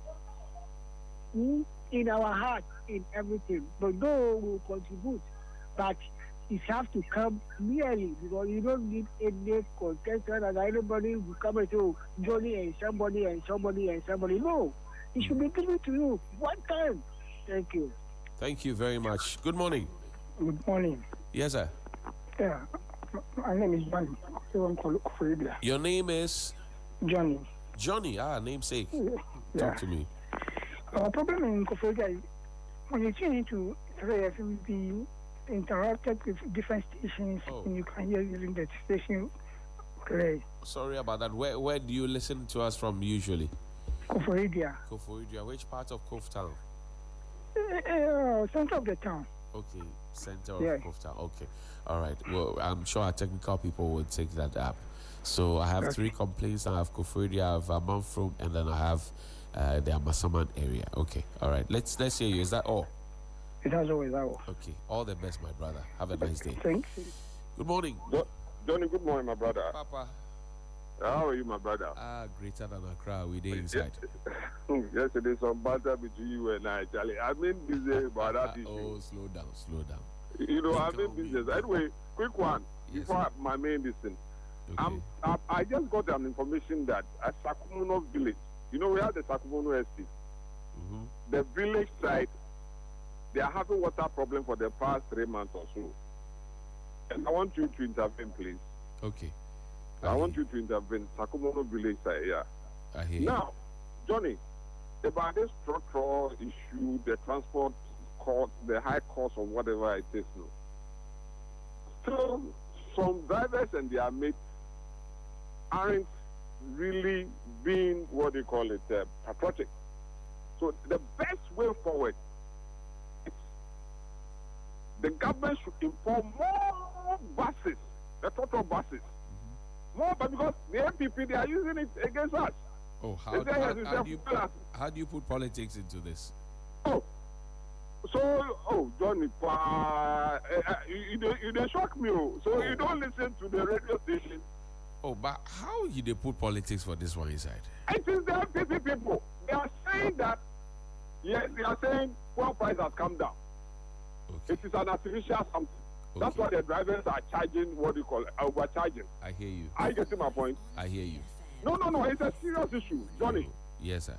I want the government to put more buses. We don't want this negativity. We don't want to tolerate it at all. Okay. We don't want it at all. We don't want. You understand me, Johnny? That's why I'm really hard on that aspect. Okay. I beg of you, Pa. Yes, Then the boss. next issue. Quickly. Kotoka International Airport. Yes. As they are renaming, I don't think Accra will fit that place. So what will fit? What name do you Dr. Kwame propose? Nkrumah. Dr. Kwame. It should be a tourist attraction as well. Then even in Kenya also, one of the African countries, we have Kwame Nkrumah statue over there. You understand me? Yeah. It's an international figure, you know. So let's rename that place. What do you call it? Dr. Kwame Nkrumah International Airport. Grateful, Papa. Thank you very much indeed. You're welcome. Great. Right. Alhaji, good morning to you. Final caller. Good morning. Good morning, John. Yes, sir. I love you. Final caller. John Yakaba. That's it. Now, comfort to never go social media. Sahara, who's already, you know, and I mean, someone say, I don't retire man and not you be an answer. Johnny, I don't think here will be next year, I'm a Saman constituency in Town Chairman, the statue. Right. Now, Johnny, did you damage him and then an answer? Let me be someone who's actually station, almost you, or like you are my abandoned engagement. Right. Our boy, oh, Johnny. Sir, Kwanya, can be a next one, Hawkes, and me almost certainly, man. Oh, so you said, station here, you know, it's not living up to why it was made for. Yeah, because the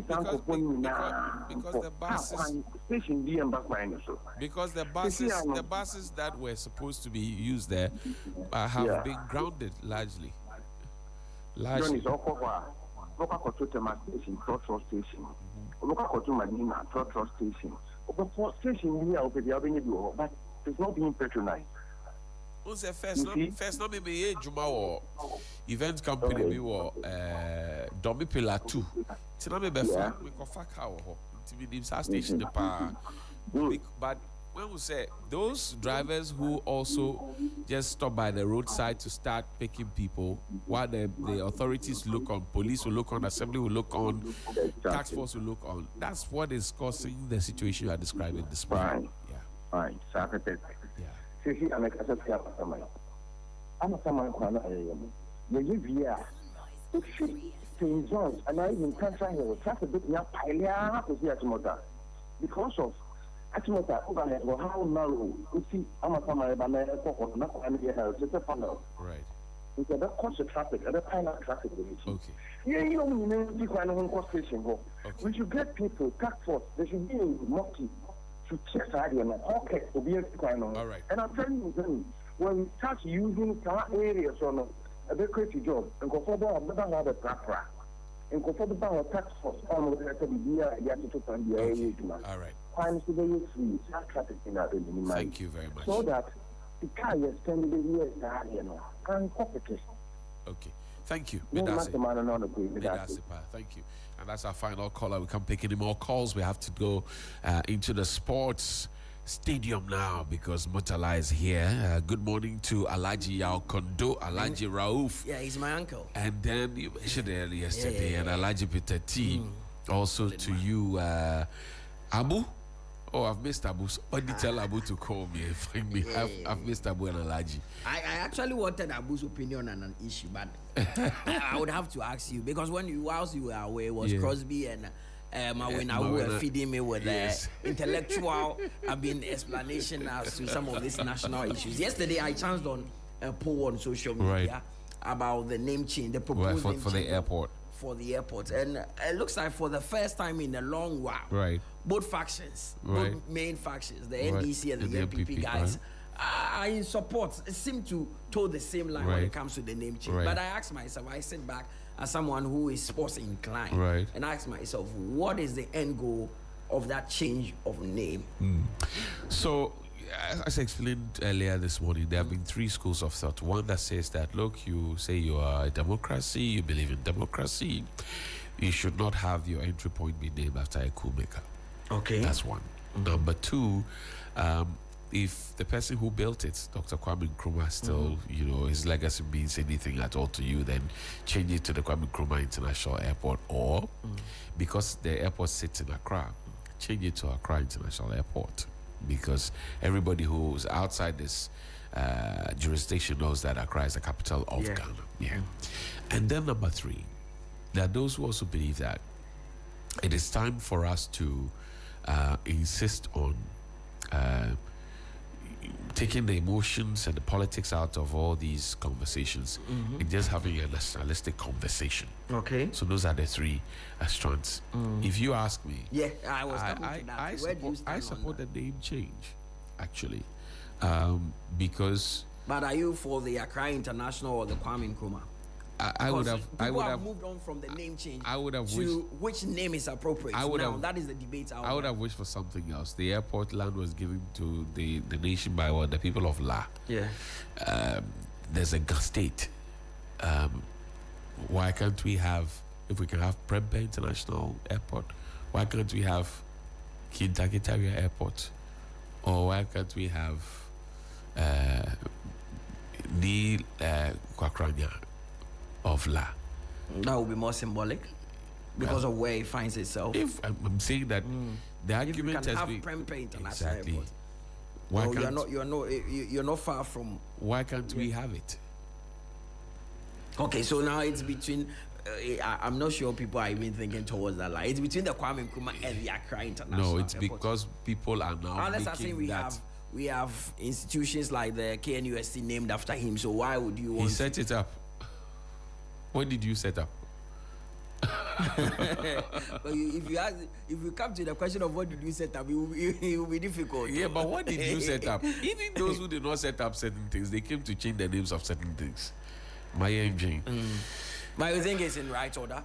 It is. The name change. It is. It's about time. It is. It tells a story. It revises history, and this morning someone made a very big point on social media that if we want to build a nation, we should take ethnicity out and think that some people are going to be affected, some crop of people, because some people are fueling that conversation that it looks like you are maligning. If you want to talk about ethnicity, I think that it may not be the best for us. Yeah. However, look at the story of Accra, for example. All the head offices of the major corporations and major state-owned institutions, the seat of government, everything is the here. airport, military base, biggest university or premier university, name them. All these were lands that were given off for free. Imagine if the people of the Galand also decided we want to sell these lands and want to make profit out of them and want to own them.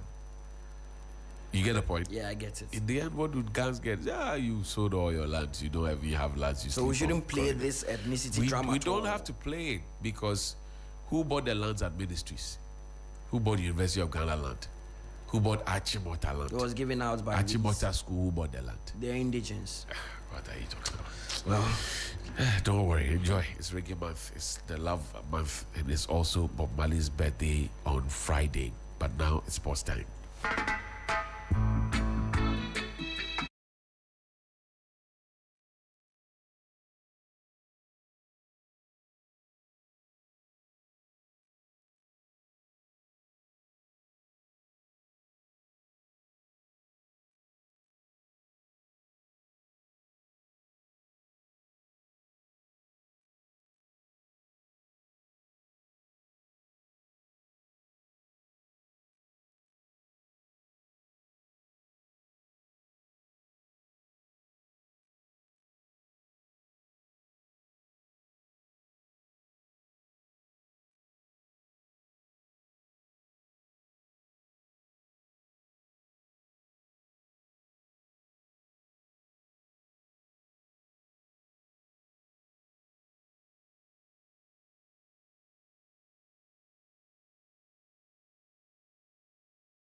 Let's now do some sports here on 3FM Sunrise with me, Mutale Akubu. Coming up this morning, the World Cup trophy landed in Ivory Coast yesterday, and our reporter Rico Ampofu would be giving us what really happened in Abidjan. Also, in the Carabao Cup semi-final, Arsenal are through to the finals after defeating Chelsea in the second leg.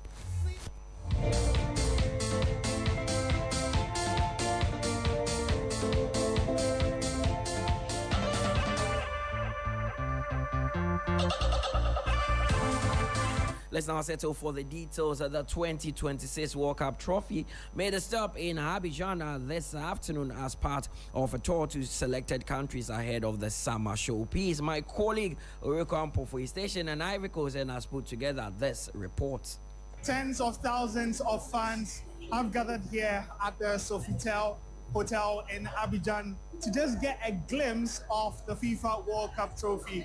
And remember that this is part of the usual activation that goes on between Coca-Cola and FIFA World Cup. As a long-term partner, Coca-Cola have exclusive rights to take the trophy around separate countries to get a feel of it. And this has been going on for 20 years. This is the 6th time. And on this edition, Ivory Coast are the only West African country who are going to get access to the trophy. And so many, not just Ivorians, but a lot of people from West African countries have made their way here to Abidjan to just get a feel. Now, this will happen. You just have to buy a bottle of Coca-Cola, and then you get access into the dome, where you get about 3 seconds with your phone, and you get a picture with that 18-karat gold trophy that every country would want to lay their hands on later in this year in the World Cup in US, Canada, and then Mexico. A lot of dignitaries are around, including FIFA legend Marcel Desailly, who also says that he believes an African country can't get to the final of the World Cup this year. It's not just about the trophy. Much later tonight, there will be a party here with a concert outside.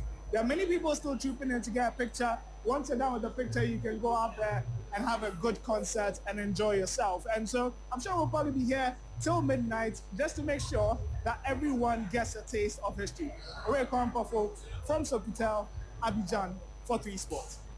Head of sports for 3 Sports, Rico Ampofu in Ivory Coast, and briefing us as to what is happening with the FIFA World Cup trophy tour. Meanwhile, former France international and 1998 FIFA World Cup winner Marcel Desailly has tipped Côte d'Ivoire as Africa's most realistic contender to reach the finals of the World Cup, citing the country's depth, quality, and growing belief on the global stage. The legendary defender made these remarks in Abidjan yesterday when the trophy landed for a tour. Speaking at the event, Desailly highlighted the historic qualification of 9 African teams for the expanded 48-team tournament. Over the years, we are pleased that FIFA has been enough smart to try and give access to the competition to more teams, which now we have this World Cup 48 teams and 9 for Africa, which is great. It's just amazing. So yes, when you look at most of the team now in Africa, you can see that inside the team there is a lot of first choice player in Europe. You see, so the potential is there, the quality is there, the belief is there. So yes, I would say that as Morocco did for reaching the semi-final, Senegal can do the same thing. Ivory Coast can also pretend on something if they get into the dynamic they had for the African Con, the one at home that they played and win. So yes, I believe that. Marcel Desailly there talking at the FIFA World Cup trophy tour in Abidjan, that is Côte d'Ivoire. Now, Ghana is set to intensify its preparation for the 2026 FIFA World Cup with a series of international friendlies, as confirmed by Ghana Football Association President Kets E.S. Okreko. Speaking on GTV Sports Plus, Okreko revealed that the Black Stars will play 4 matches before the start of the global showpiece, beginning with a high-profile friendly game against Austria later in March. We have to be prepared. We have already announced 2 key friendly games, one in Vienna and one in Stuttgart. We intend to do 2 more games, making a total of 4. That should be enough for us. Fortunately, because we were placed in Port 4, we're starting our World Cup campaign on the 17th of June instead of the 11th. So we have time to adjust and to prepare a lot more. And I think that people who know Otto, I don't know that he's a workaholic. He doesn't sleep, and he's been working with the backroom staff getting the work underway. That is the president of the Ghana Football Association, Ketia Sukreku, talking about Ghana's preparation for the 2026 World Cup. Away from that, let's head to Europe, where Arsenal defeated Chelsea 1-0 to advance to the Carabao Cup final with the 4-2 aggregate victory. This marks the first time in 8 years that the Gunners have reached the League Cup final, with their last appearance occurring in the 2017-18 season. The Gunners will face the winner of the second semi-final between Manchester City and Newcastle United. Here is the reaction of their head coach, Mikel Arteta. Well, joy, I think happiness, I think all the work that everybody at the club does to take the club, the team, the individuals to the highest level and start to compete for major trophies. At the end, when you have the opportunity to see yourself in Wembley, it gives the right reasons to everything that we do. I would say that. So everybody's obviously so happy, and together we're going to try to win it. Mikel Arteta, manager of Arsenal. Now, despite the defeat, his opposite number, Liam Ressignon, believes that this side were on track to achieve success this season. Right now, I'll take stock of the disappointment of losing this game, but we'll analyse it tonight and tomorrow morning. Not just this performance, I think this first month, in terms of not just the results, but the way the players have applied themselves, I think there's huge buy-in from them into me and my staff and what we give them, and that gives me a real lot of confidence moving forward that we can be very successful. Ahead of the second semi-final tonight, Pep Guardiola has cautioned his Manchester City side not to underestimate their opponent despite holding the 2-0 advantage from the first leg. The Spaniard believes Newcastle are capable of causing an upset if they are not taken seriously, but he remains optimistic that his team can book a place in Wembley. We are in the chance to make our fifth finals in 10 years in the Carabao Cup, and of course a good result. I prefer to start with a 2-0 up, but I know perfectly how many times we play against Newcastle and the pride they have, a Champions League team. So, and you have to be prepared and see how the players recover for that tough game in Spurs, and yeah, play in our game for our people and our fans, and try to reach Wembley in March. A Man City win will mean that they face Chelsea in the finals. They face Arsenal in the finals of the Carabao Cup after Arsenal knocked out Chelsea yesterday. Before we go, let's do some athletics, where Rashid Saminu has signed a 3-year endorsement deal with Japanese sports brand Essex. The agreement runs from October 2025 through to December 2028, with an option for extension to 2029. As part of the deal, Essex America would cover his travel expenses, physical therapy, and coaching allowance as well. This marks the Olympians' first official professional contract and comes as a major boost ahead of the World Relays in Botswana and the Commonwealth Games in Glasgow. Let's hear from Ghana's fastest man, Rashid Samenu, who spoke exclusively to 3 Sports. So I'm really grateful for the process. My agents put a lot of effort to get me the deal. So I'm really happy and I'm grateful. Not really, actually. It's based on the agency when it comes to deals. So there were Adidas, On, and Nike, and Essex was there too. So my agents say, if you're comfortable with Essex, we can push it over there, because other brands was, back and forth with them. So I was like, why not? I have Ghanaian brothers who have signed with them, so let's go for it. And everything started there. I met them at Japan at the World Championship, and they made me feel at home. They told me, hey, we are ready to take good care of you. Welcome home. I was like, wow. So it was going through my head. I was like, then I won't go for any other brand. Let me just go for Essex. That is Rashid Samenu there talking about his deal with Essex. And that brings us to the end of the sports updates here on 3FM. It's a Sunrise. My name is Mutala Yakubu. There's more sports on all our socials at 3 Sports GA. Don't go nowhere. The show continues after this.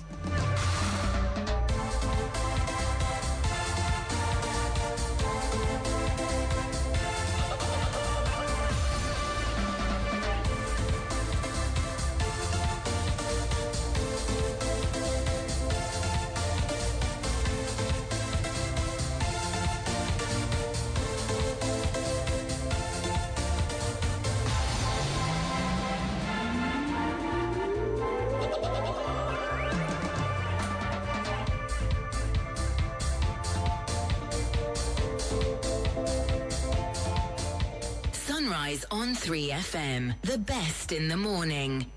The best in the morning is on 92.7. Sunrise on 3FM. Sunrise on 3FM.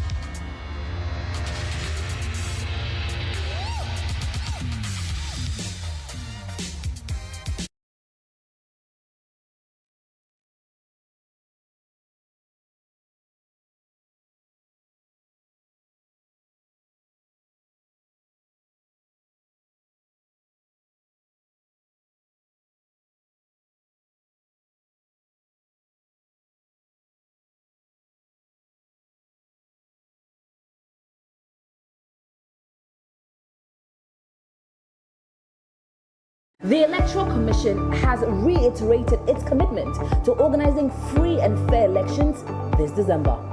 How's your week treating you? I'm here to serve you great music tidbits for your at-work listening pleasure. Rastafari, Rastafari, Rastafari. Our Father, who art in Zion, Kanamawe, Kanamawe, Kanamawe. Oh, turn it up! Come into the mountains. And I grandpa. It's time to drive you home in style with great music, the 411 and all your favorite songs, what's happening around town, and so much more. And in the headlines today, the two leading political parties have been addressing the public on allegations of corruption. The Black Stars coach has unveiled his squad for the upcoming games, and there are some interesting names. Pull up! The weekend is here and it's time to turn up. Get your dancing shoes on, Lego. We really do have it all. It's a premium mix of information and entertainment every single day on 3FM 92.7, your urban lifestyle radio.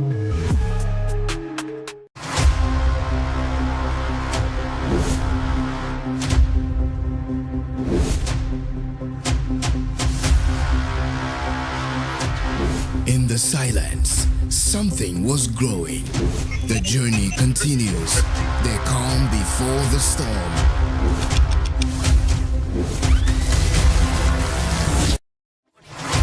You can't mute a force that was born to speak. You can't bury rhythm. It rewrites itself. Louder. Every signal lost finds its way back to the source. This is not a comeback, it's a recalibration. This is the takeover. This is Trigmatic on 3FM Drive. Driving you home with good vibes, good conversations, and the freshest hits. Hop in, take a ride. Trigmatic on 3FM Drive. 3FM, your urban lifestyle radio.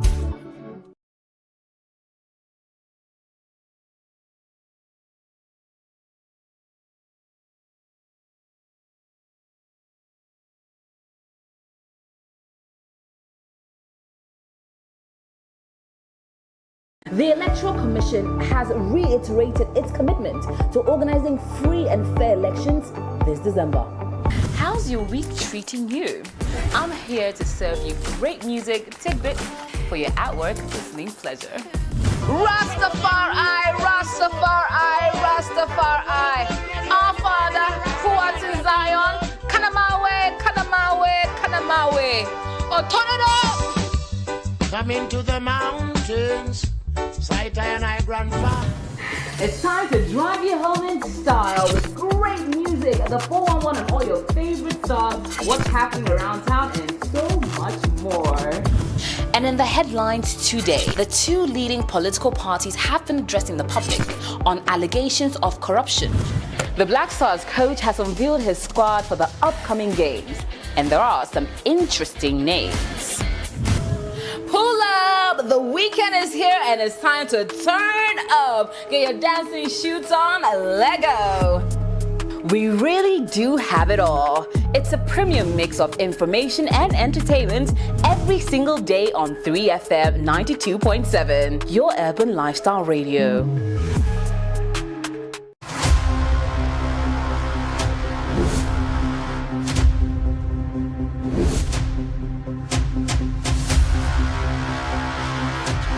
In the silence, something was growing.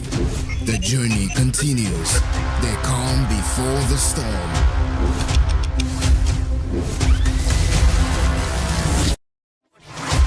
You can't mute a force that was born to speak. You can't bury rhythm. It rewrites itself.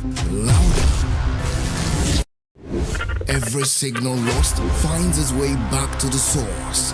This is not a comeback, it's a recalibration. This is the takeover. This is Trigmatic on 3FM Drive.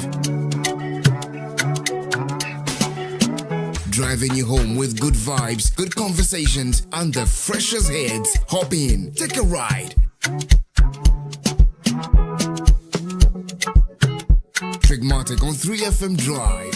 3FM, your urban lifestyle radio.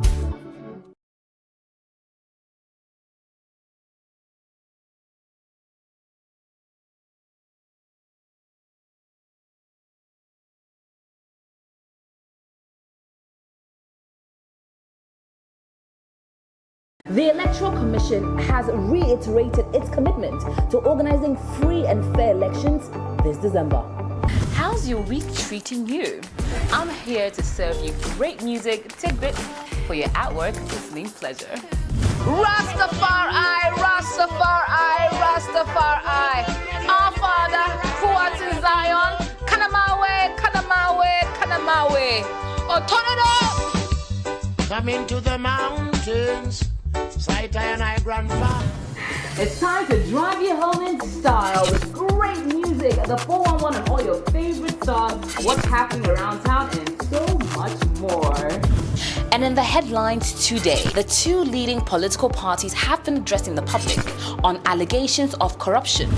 The Black Stars coach has unveiled his squad for the upcoming games, and there are some interesting names. Pull up! The weekend is here and it's time to turn up. Get your dancing shoes on, Lego. We really do have it all. It's a premium mix of information and entertainment every single day on 3FM 92.7, your urban lifestyle radio.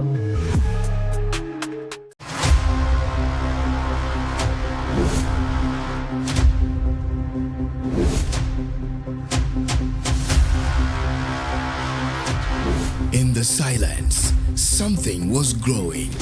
The journey continues. The calm before the storm.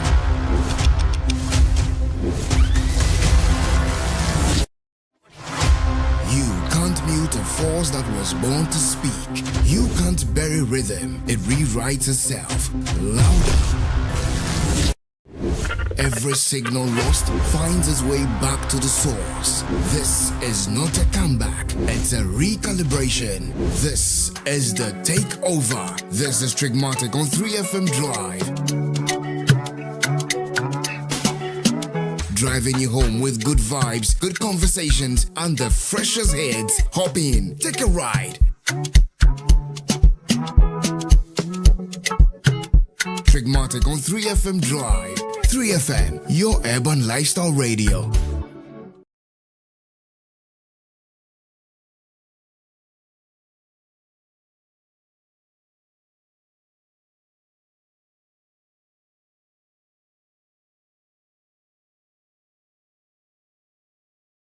The Electoral Commission has reiterated its commitment to organizing free and fair elections this December.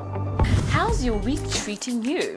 I'm here to serve you great music tidbits for your at-work listening pleasure. Rastafari, Rastafari, Rastafari. Our Father, who art in Zion, Kanamawe, Kanamawe, Kanamawe. Oh, turn it up! Come into the mountains, sight and I grandpa. It's time to drive you home in style with great music, the 411 and all your favorite songs, what's happening around town, and so much more. And in the headlines today, the two leading political parties have been addressing the public on allegations of corruption. The Black Stars coach has unveiled his squad for the upcoming games, and there are some interesting names. Pull up! The weekend is here and it's time to turn up. Get your dancing shoes on, Lego. We really do have it all. It's a premium mix of information every single day on 3FM 92.7, your urban lifestyle radio.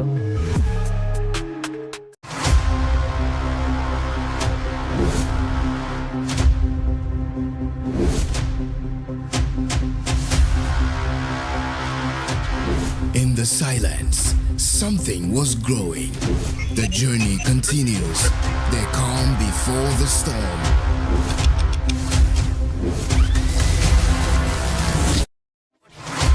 You can't mute a force that was born to speak. You can't bury rhythm. It rewrites itself. Louder. Every signal lost finds its way back to the source. This is not a comeback, it's a recalibration. This is the takeover. This is Trigmatic on 3FM Drive. Driving you home with good vibes, good conversations, and the freshest hits.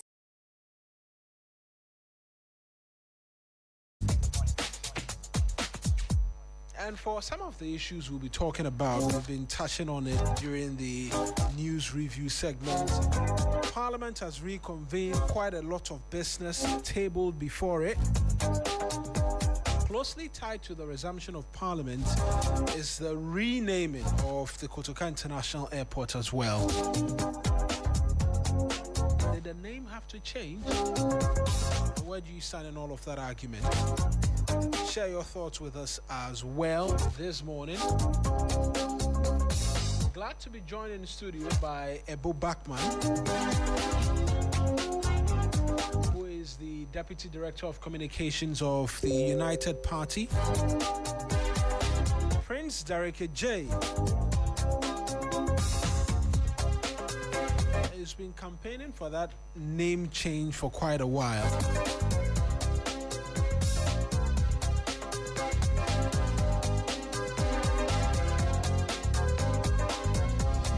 So what I will do is I'll try to have us take a listen in just quickly of the majority leader yesterday during that important press conference.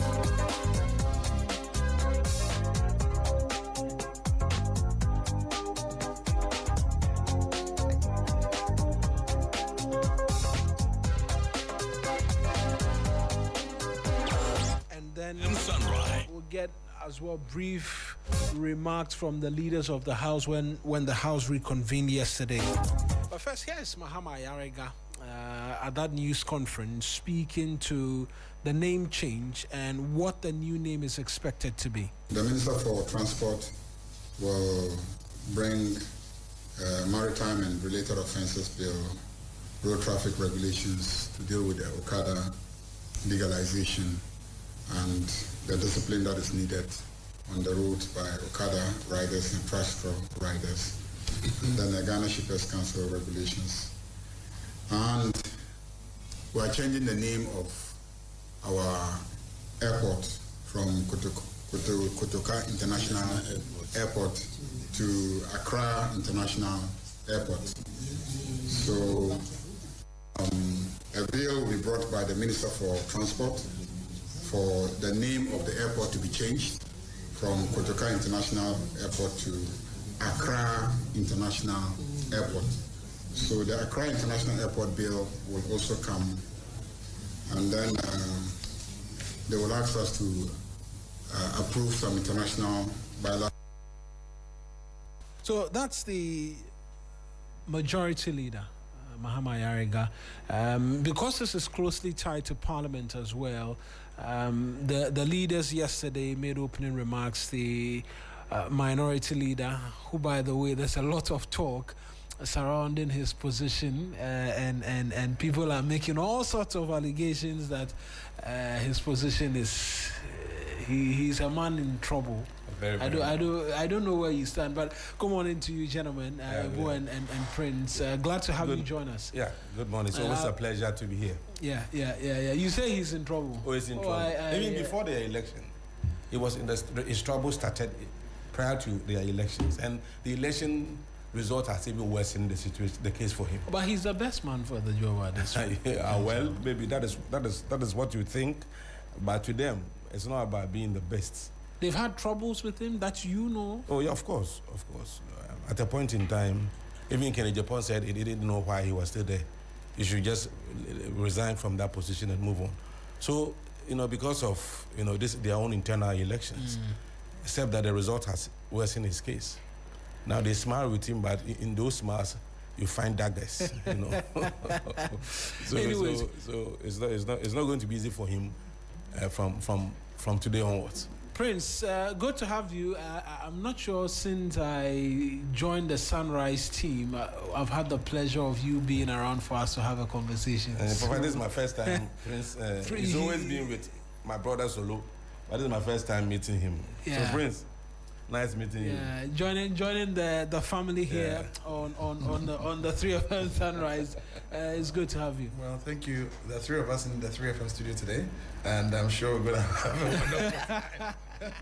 Solo has been wonderful. Anytime I'm on set with him, or even when I see him on any set, I try to tune in. It makes a lot of sense, and I think your party has a good number of wonderful guys. Yes, they are giving the NPP. They say they are the true UP and the people. We are the Ghana First people. There is reconciliation, and the olive branch is being extended to all of you in the NPP who left, whether or not you formed a new party and all of that. We heard Dr. Bawumia say he's going to seek to have everybody return to the fold of the NPP. Everybody return? Is he talking about those who were defeated in their primary, or he was talking about disgruntled people like us who have left the party? Let me tell you, I left the party 2 years Bawumia entered. When Bawumia entered the party, he became a member 2008, 2010. I left the party. Okay. So you don't qualify. He's not the one to invite me to the party. In fact, he came to meet me in the party. Anyway, you see the point. One thing that let me make this clear. And you said something which is very profound. We see NDC to be our competitors. Likewise, MPP. But we believe that governance should not be that when a party one party is elected, we should forget about the past. And when we look at the past and look at the things MPP did, people say, why are we attacking the opposition instead of the ruling government? Why should we join the party that destroyed Ghana to attack the one building it? Does it make sense? One party was given 8 years, he destroyed Ghana.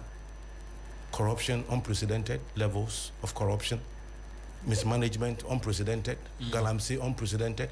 You said we should join, people have, and that is, I don't understand, we should join them to now begin to criticize and attack this government. Does it make sense? This government is trying to rebuild what you destroyed. So it is better we encourage this government to do better while we remind Ghanaians of the wrong things you did, so that this government will know that in the future, if it happens that they also lose election, we'll not forget about their past.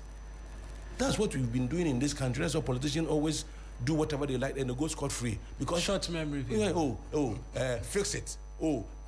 They've destroyed it too. They will say fix it. So we should forget about what was destroyed in the past and always only focus on the future. That has been the bane. That has been the nemesis of our development. So what we are saying is that we are Ghana First political party. We believe our motto is Ghana First. If NDC does what is good, we will praise you. If it is not good, we will say it.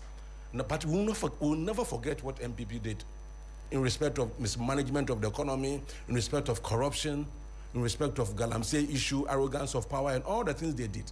We should always remind Ghanaians, never again should we allow a political party to take the whole country for a ride, to manage the country as if it was their own property. And that is what we are fighting against. President, let me come to you, and perhaps we'll start the conversation proper now in terms of the House returning. Quite a number of legislations expected, but what has caught everybody's attention is the renaming.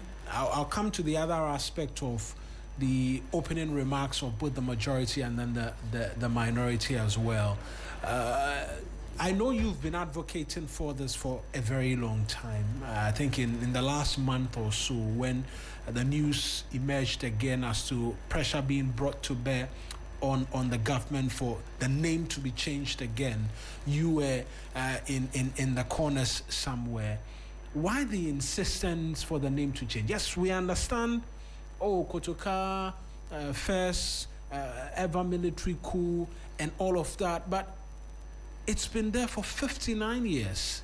We're going to expend money, let it stay. And it becomes a reminder of what we should not do again. Why the insistence, and now we're seeing governments coming through wanting to change the name? Well, I have been advocating for something close to this for decades, not this particular name reversion. And I call it a reversion, not a change or rename, because the initial name that was put on the airport was Accra Airport. So it's not a name change, it's actually a reversion to the old name, except that it's now an international airport and not the small airport that was the first situation. Is it okay now? Yes, you have to come a bit closer, right? A bit closer to it from here. Right. Okay. So I think that it's a reversion, and we need to be clear. If we start talking about renaming, we are moving into a new, arena, and I think that we must put things in perspective.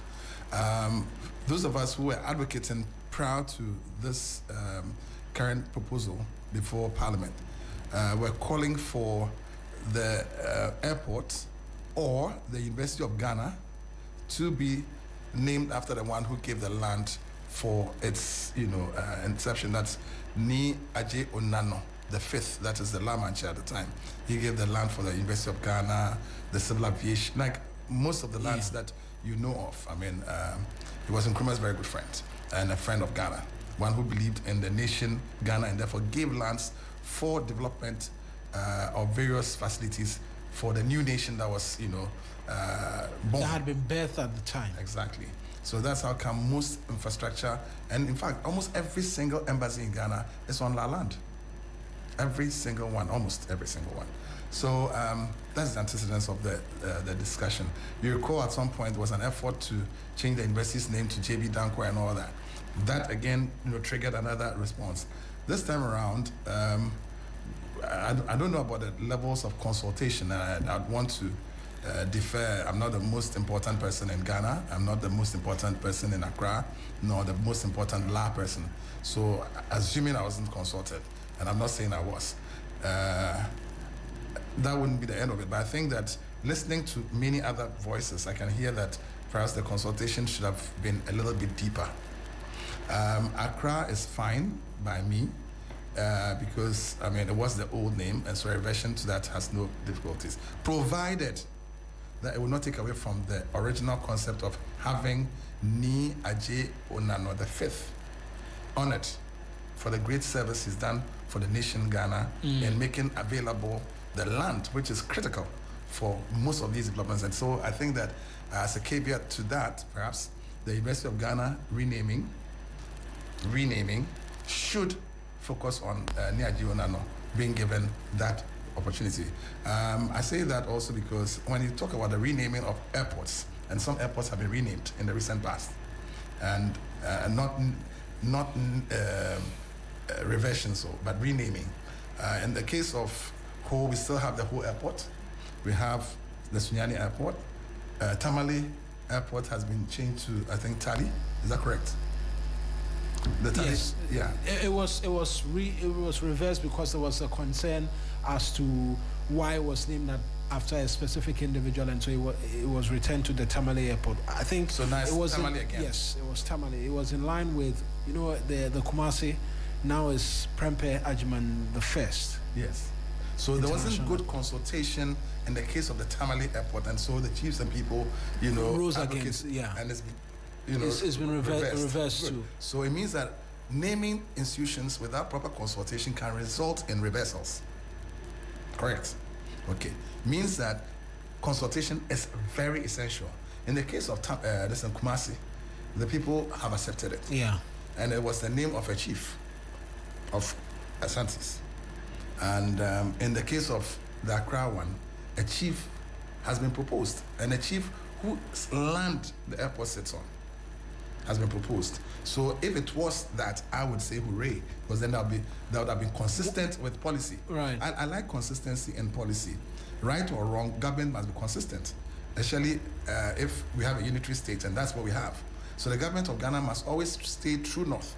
And when I say government of Ghana, I'm talking about government of Ghana in continuity. Right. If the new administration, that is the John Mahama administration, has beef with the policy direction of its predecessor, and therefore reverses, then the new policy must remain true to all. I hope you get my point. I understand. Was there, because all of us were taken by surprise when this announcement was made yesterday. Yes, we know there's been this, and these calls have been on for quite a long time. I don't know what attempt had been made in the past at consultation whatsoever. In the last month or so, you had cause to had that raised again. That's why I asked the question: was there a clue? Did anybody have an idea whatsoever that this was going to come up for a name change, such that we can begin to ask the question who and who were consulted before we arrived at where we are now? Well, I don't know when Black Rasta is coming on set, but I was just engaged with my in-law, Black Rasta, in a chat, right? I watched his program on this particular topic. I watched it in the night because I was invited to the set. And he states, among others, that he spoke with the foreign minister upon his return from Guinea after having secured the abode where a former founder of the Ghana. Yes, where he was co-president. Yes, and I've watched it 2 times, just to be sure. And that he asked Honorable Okudzeto Ablakwa, the foreign minister, if he was happy returning to Ghana through the Kotoka airport, noting that Kotoka was the one who led the coup that ousted Nkrumah, for which reason he even went to Guinea, for which reason that monument, that building has become important to us. So if indeed you follow the trajectory of the conversation, it presupposes that that may have in one way affected that. But again, I mean, governance is not a single day's event, and much as Honorable Okudzeto Ablakwa may be powerful in this government, he's not the president and he's not the most powerful. And I want to believe that this majority decision, as a majority part of Parliament's decision to push this, and especially because it's coming in the form of a bill, it means it must have emanated from the president himself. And so I want to believe that a lot more thought may have been put into it, and that's why I want to hear what went into the thinking, and whatever documentation there is. It's not fait accompli. It's going to be debated on the floor of Parliament, and I'm sure there's enough time for even more consultation. There have been bills brought for Parliament that have been taken back and reintroduced in different forms. There are some that have even passed, and the president has refused to sign because people raised objections in court and all that. So it's a long journey still ahead, and I would want us to. So the debate as to whether or not it will be Accra International Airport, we haven't crossed it yet, because it will go to Parliament and something can be done about it. I want to believe so. I mean, I believe in the democracy that we have, and so other people's opinions should be taken on board, and that's why I'm not holding my opinion or that of the La people as sacrosanct. I just want to believe that Ghana is a unitary state, and whatever is good for the La people should be good for the Ashanti people, should be good for the Tamale people, and so on and so forth, and likewise vice versa. Right. So we can have, one set of laws for all Ghanaians, and one set of policy for every set of actions governing like for example the law school. You can't say that now that the new bill is being introduced for legal education, that those people who go to Kwame Nkrumah University should be going through a different set of rules, and those who come to the University of Ghana, different set of rules. So if it's airports, then there should be a policy that's clear, and that's again the same thing with our lands, the policies that I believe in. Whatever is good for the people of Accra should be good for the people of Tamale, should be good for the people of Volta, and so on and so forth. That is the bottom line for me. All right. Ebo, There is still quite the debate as to this name change. We had the minority leader yesterday say that why change the name? It's not important. There are those, particularly on social media, who are saying that the government is not focusing on bread and butter issues and they are stopping everything to go and be changing the name of an airport. What do you need to answer that? When I mean, the answer is obvious. Bread and butter issues.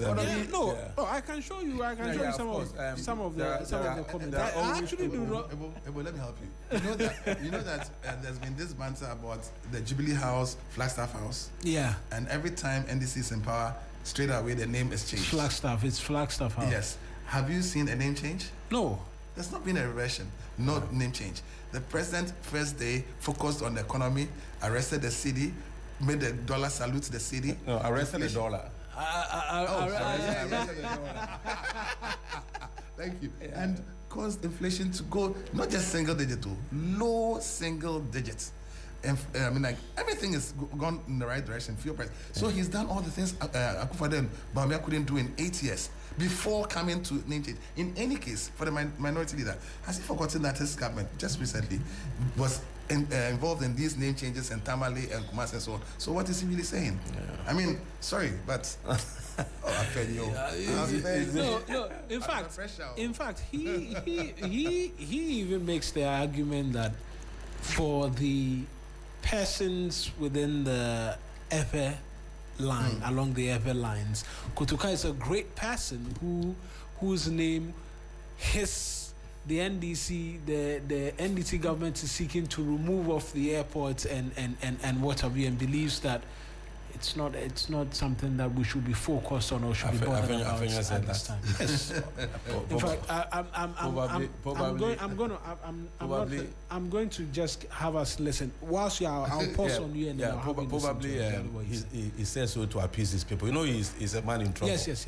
A man in trouble. Yeah, so he wants to appease. That's how you are deciding to look at it. Yes, he wants to appease them by being hard, by saying some of these things. But you see, the name Kotoka shouldn't be there.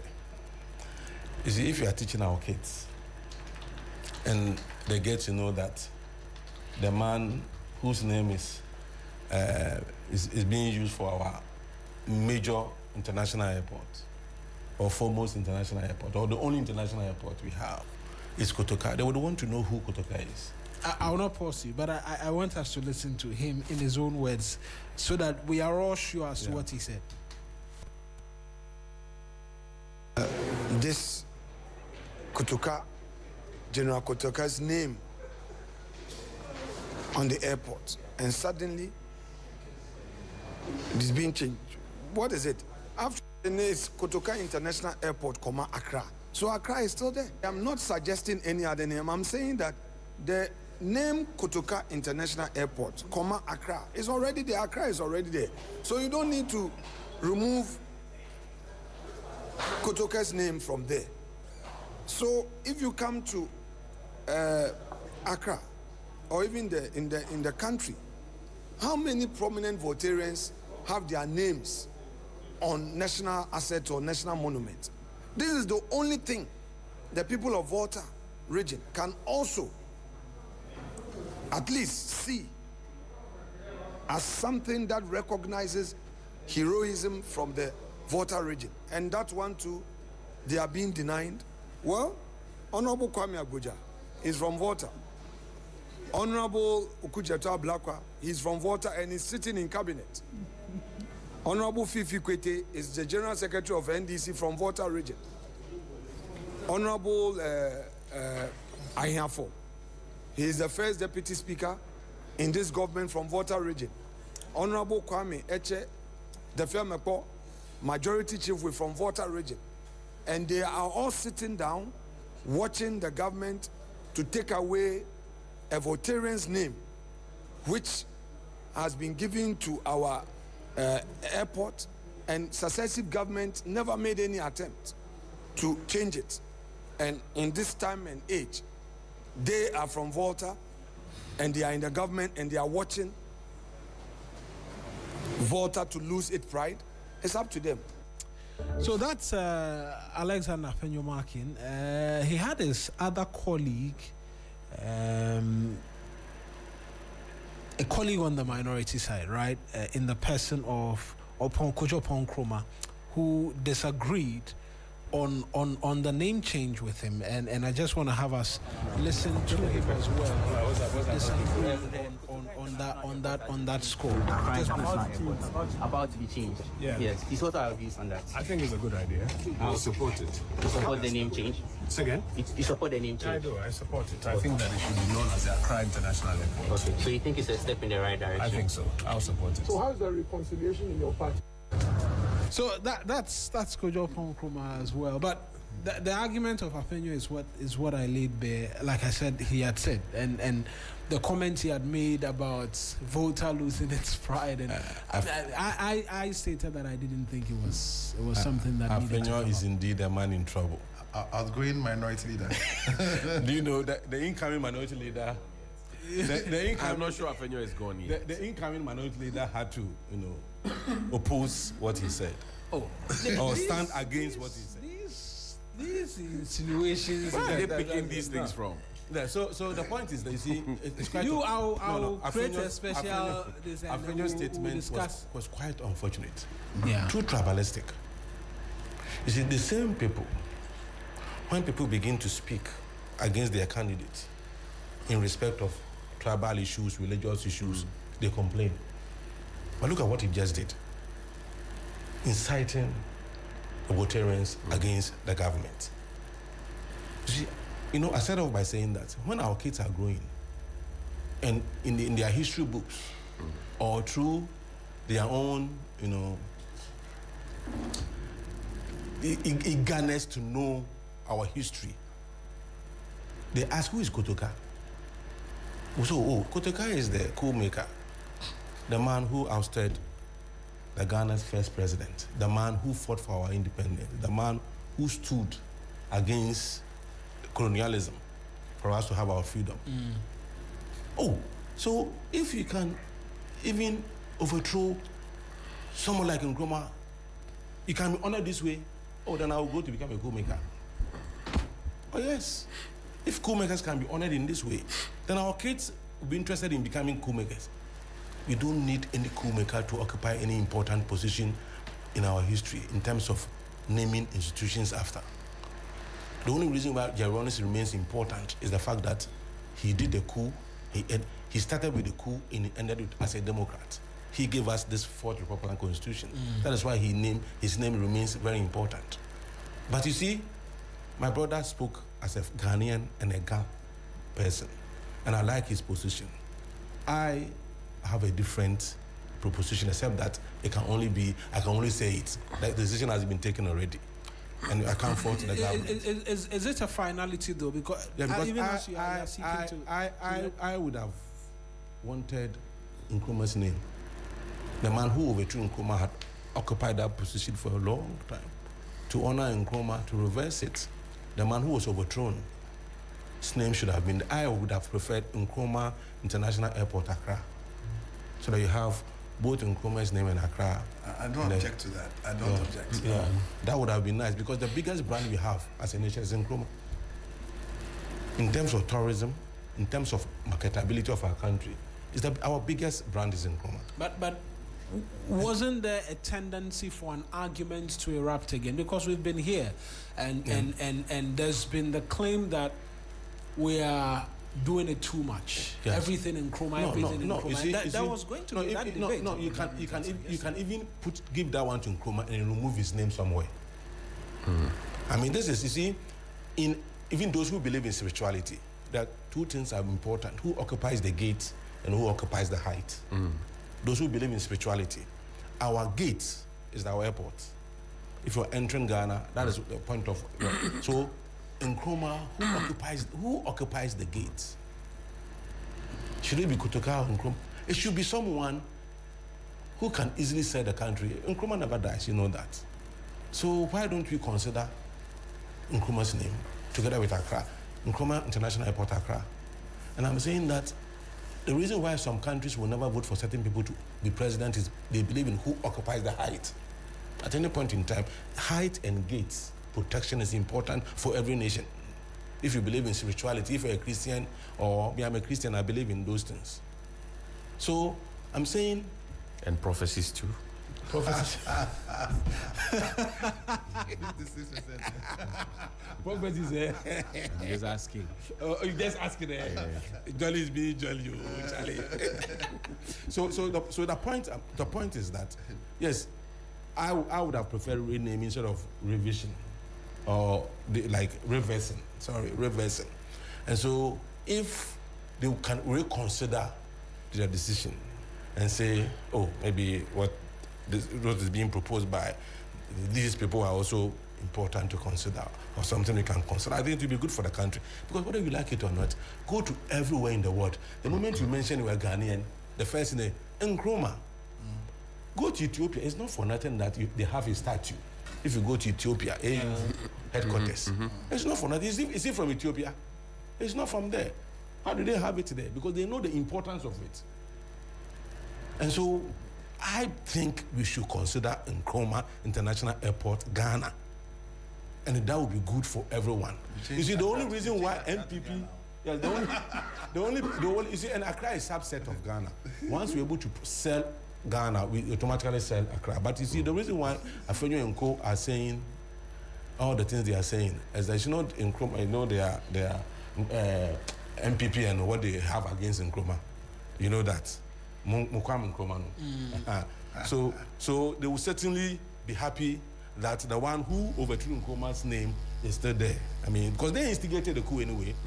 Historically, it is the tradition of MPP that instigated the coup. So why would they go against the one they used to do their bidding for them? So relative to the overthrow of Nkrumah. So but as I said, Afenyo is in trouble. You see the battle. Afenyo, this one is another Nkrumah. But really, can people have divergent views in Parliament, for example? If on a note of principle, Kojopo Nkrumah thinks that, look, the name change it's been too long on the back burner, it has to come, to the forefront. I think it's not. And you know, when the majority leader hinted that the transport minister was going to bring the bill subsequently so that this name change could happen, you'd notice that Prince Derek Eje, for example, has been a long-time advocate for this thing. I know many other folks who have had their own, pieces together waiting for a day like this. Suddenly, the conversation has just come up to the point where we have even narrowed it down to two: Accra International Airport or Nkrumah International Airport. And then you have elements of the state who also come in to say that, look, let's have one exactly who gave off their land, who have not come to ask for any compensation of a sort for it, etc., etc. And it's not just the airport piece of land.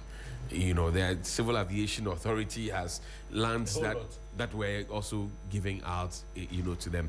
And so you're looking at a contribution from a traditional or, if you like, a grouping point of view. That's one.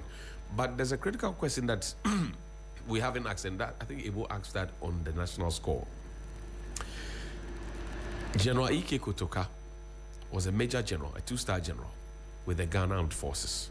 Now, a two-star general is just one under the CDS, the three-star general, because what we have is three-star general. Our Pompey was our first four-star general, but we have gone back to three-star general. Why hasn't the military named any of his things after General Ike Kotoka? Very important question. Very important question. In the military, if you are a general, you are a big boy. You are seen as a god, let me put it that way, for want of a better expression. And they believe that generals don't die, right? They call them distinguished generals, gallant generals. He was a tower, right? Why isn't anything of the military named after him? It is for the same reason that Ebo mentioned, because you don't want other soldiers to have the appetite to say, oh, soldier so and so, officer so and so did this. And many years down the line, this what barracks, whether it's Udara Barracks or it's Akafia Lane or whatever, it has been named after him. So if I also look sharp and do a coup, then something will be named after me. The military itself is shying away from it. I stand to be corrected, but the military is shying away from honoring they would mention it, his end, his rank, and everything else. But the military will shy away from it. Why do we then now, as the entire country, want to embrace it? And that tribal, tribal twist that was put in there is what is coming back to hurt all of us. Because now you have people of ancestry who are also asking the question, if we can have Prempeh International Airport, why can't we have it's named after Niaje Onano or Kintakitaria? Why can't we have it?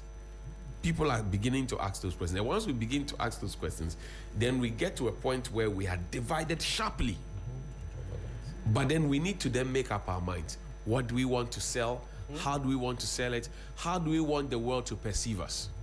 As we speak now, Ghana is, within the West African sub-region, we are about the most peaceful. All the neighboring countries around us have had their issues. We are the ones who have stayed. Now, we may have had serial coup makers. Again. So now, how do we want to be seen by the world? That's one leg of the conversation. Then there's another school of thought that says that, okay, we are deciding that we'll take General Kotoka's name off to Shea. But does it also mean that people like President Jerry Rawlings, who also, engineered coups, right? He did 79, he did 81, and there was some that failed, some that he succeeded, and then eventually he handed a fourth republic to us, which is the longest ever in terms of our Republican status since we gained independence. Now he's gone. Does it mean that if we take General Kotoka's name off, we should not name anything under President Rawlings, after President Rawlings? Well, he was particular. He didn't want anything named after. Well, it is not for him to say. He would say that because nobody would organize an exam, see the questions, set the questions, sit for the exam, and mark himself and grade himself, like we saw not so long ago where people were giving chase. No, but I'm not mentioning anybody. But why are you doing that? I've not said anything. No, you haven't said anything. I said we know. We know. You know what? Are you in my head? We know. We know what has happened in the past. Okay. It's simply to say. Okay. That's fine. So he has said it, but then there could be another regime that will come to say, oh, President Rawlings, firstborn of the Fourth Republic, is done so well for his blah blah blah blah blah. Let's honor him and let's name this after him. But if we're using that same principle for General Kotoka, would it then affect President Rawlings? Because he also came through the barrel of a gun, handed over power, and came back to collect the power from President Hillel Liman of the Third Republic. Absolutely. Right? So now, if we take General Kotoka's name off, do we then go back and say, going forward, Rawlings does not deserve it, Echampong does not deserve it? Because there are roads that are named after Kutu Echampong. There's Kutu Echampong Highway. He also came through the barrel of a gun. So, which is the other aspect of the conversation? Yes, there may be a general consensus around the Kotoka International Airport and the need to change its name, but in generality, there's an honest conversation as a people we have to have about renaming in particular, because I hear Derek speak, and there's I'm surprised he's not correcting because he had me would have said Prince Derek. Prince Derek. Yeah. I'm hearing him speak, and there's a valid point there as to recognizing the individuals who as well ceded land to the government of Ghana at the time for not just the airport, the University of Ghana, and a host of other facilities. You leave out one of the most important, which is being abused very badly, the Cantonment Civil Aviation Authority land. Yeah. Which is supposed to help navigate planes from falling out of the sky so that the airport can function properly. Absolutely. They go there. It's just one plot out of 100 acres that is left. And that incidentally has been left to the accidents, aircraft accidents, incidents, They have a very long name. Yeah, the AIB Ghana. One plot, and they've removed the mast that's supposed to guide planes to that one plot, so they can sell that land. And guess who's there? I mean, you see, these are for me the issues really that make us boil. And I've watched a few videos that he's done, and he's even said that if you want to call me a tribalist for that, call me that. Yeah. I've had people call me those names in the past before. I remember when President Kufuor wanted to take some Reg land, I championed, the removal of that opportunity because he said when he dies, the land should be given to his children so they will not be destitute. Recently, I've been under attack from NDC people for saying same about President Rawlings, the rich residents. You know, people forget things conveniently. When we said we're not going to allow Kufuor to have that land in perpetuity because he was asking that it be given to his children, I was the one who led the charge. And I did say in the next breath that same way, President Rawlings, when he dies, okay, the land should revert to the states. And I stand by that today. And I'm happy he's saying that should we credit Rawlings with something? Yes, credit him with all the good things he's done. But do not credit him with land that is not his. Because he was head of state. He took that land not through the process, but he took it because of convenience. He was living in the Osu Castle. His family could not live there. And so for proximity and other reasons, he took that. That is not how it should be done. So it should revert to the state. If the state doesn't want it, it should be given to the original owners. That is the kind of principle I'm talking about. If a state, consistency. Yeah, as a state, we must be consistent. So it doesn't matter if it's Johnny or it is him. And then people like Afenyo can say because he's Ga or because he's Ewe or because he's not.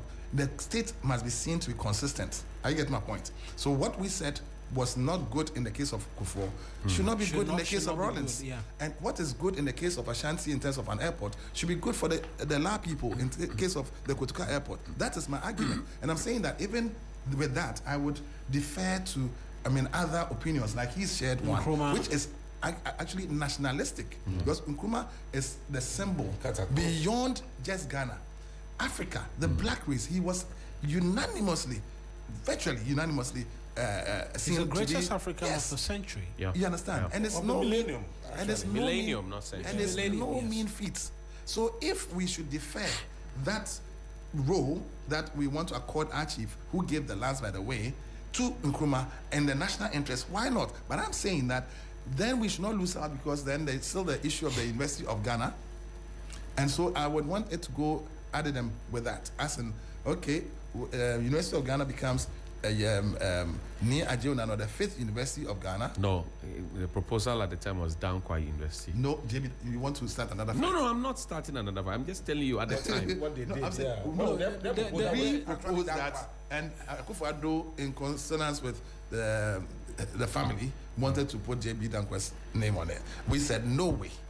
And we stand by it, no way. No, because it's the doyen of democracy. Yes, the man is still fighting. No, I'm not. I'm just saying. No, I'm just saying. No, he was the regional chairman of their party. Yeah, I'm just saying. I mean, this is a co-founder of the UGCC, a very important person, a lawyer, democratic individual. What's wrong naming a university after him? Who gave the land for the University of Ghana? Yeah, but what is wrong? JB Danquah University. Look, Charlie, you see, we want to encourage people to. And this university was established in the 40s, when he was actually leading the charge, trying to engage. I understand all that, but you see, at the end of the day, national development must continue. And the nation has been having a lot of challenge getting land for development. I remember the Agenda 111 failed to a large extent because they're having difficulty getting land. The E-blocks, the school system, we're having difficulty getting land, and we'll still be having those challenges because as society grows, more land will be required by the state at any point in time. And chiefs don't trust the state, because when they see what you've done to the La people, you take a land to guide planes, and then you have people being dashed those lands. Go there and you find Regina Wood there. Go there, you find Sofa Akufo there. Go there, you find Ken Ofori-Atta. Go there, you find all the Achimafia there. Go there, you find Akufo-Addo and Bawumia there. Is that what the purpose for acquisition was? When my grandfather, Nia Ajeona, was given the land, he was told by Nkrumah that it was going to be used for navigation. It was called the La Wireless Station. The wireless equipment have been removed. If it's obsolete, tell the people of Ghana that, look, we have gone digital. We no longer have wireless need. We can do without it. Then the purpose would have been extinguished. What the Constitution says is that you can come back and sit with the original owners and say, look, we need it for a different purpose. We will give it to you by all means because we want national development. But when we see that other people are being given the thing, like in the case of Sofa Akufo, 7,000 Ghana cedis, some people 2,000 Ghana cedis, for serious land that will be lost to our, children and our children's children, when indeed our ancestors got this thing with the blood and toil. They fought for these lands with their blood. It was won in conquest. So other tribes other chiefs don't trust the government. And I think that the state should, try and do things right. And I'm happy with the reset and the aura. In fact, some of us are determined that aura will work and will retrieve these things for the use of the state, for national development, or a reverse to the stool from whom it was negotiated in the first instance. That is what the Constitution says. Right. You've as well gone on some other tangents in relation to what the land what should happen to these lands outside of the renaming. I want us to return to the renaming subject matter, particularly because when this administration came, they've had to go around and rename a number of universities as well, which is that Amusted? Yeah, they've had to go around to reverse the renaming the that renaming was done. that was done. They are not renaming; they are reversing So they reverse. to the status quo ante. So, Sisu says they rename the rename. What appears to be what plays out more often than not is there's a penchant for, okay, when I come, I want to slap the name of somebody I know or somebody I like. There appears to be a lack of national cohesion in recognizing, right, and celebrating individuals. And it's more down to the dogmatic political lines and what have you. Should this be the rallying point where we say we need to have a second look at how we name? Because the renaming of the University of Ghana has been in the under, I don't want to say front burner, but it's been lurking around. It's just a challenge of whose name should be slapped on it, and then they proceed. I think it's either we have a policy, national policy on this, or we should have even a policy that will be guided by law. I think it will be good for this country. It's renaming or naming institutions and monuments after individuals in and of itself is not a bad thing. But who are you naming the institution after? Because should it be nationalistic or should it be partisan? Normally what we see is the partisan approach. They want to honor someone because of the role he played in their political party. There are people who never did politics, but they contributed immensely towards even the development of this country. There's this man, I don't know, Akim Ferguson. George Akim Ferguson. George Akim Ferguson. Yeah. I'm told it was he helped us to have our Ghana map or something like that. I mean, he was a surveyor at that time who helped us, who fought to protect the land. I mean, look, let's go back to history. Aborigines, right? Protection Society. Yeah. And how many of them have been named after monuments and institutions in this country? Are you getting it? Those people they're not the kind of politicians we have now. Not greedy, but they grab for themselves. Foundation for a lot of what it is. Yeah. And they are forgotten. Remember, some people even attempted to change the history of Ghana. And so, if we have figures, nationalists, people who were so passionate about the nation, not from political perspective or political angle, but from nationalistic angle, I think they should be honored. And it will be nice, some of the streets, and I don't like it at all. Go to Western Region, and some of the names you see there, streets, are people... When the GPS addressing system, there was an entire street naming, reaching... I said some of the names, and some people have, almost every region, they have their names there. You know one thing, regarding the street naming thing, I drive through Accra, and I become very sad. And I'm measuring this against what I've seen in other regions. Yeah. You drive through Accra, you can see Apatramo Street. Do you know what Apatramo is? It's a variety of beans that is used to cook soup and stuff like that. Apatramo. You see Yoisi, that's black tamarind, right? You see Watre Street, that's watermelon. And you ask yourself, are there no prominent people who are of ancestry, whoever lived around here? We don't have, for example, a Daddy Lumba Street. We don't have an E.T. Mensah Street. We don't have a Jerry Hansen Close. We don't have a Rambless. Look, it's very necessary. Yeah. But then you cross into other regions and you find out, they say, this area is so and so, this area is so and so. And you ask yourself, okay, so what's happening here? I think that over time, and as I said earlier, if it makes me tribalistic, I like it to go. Never.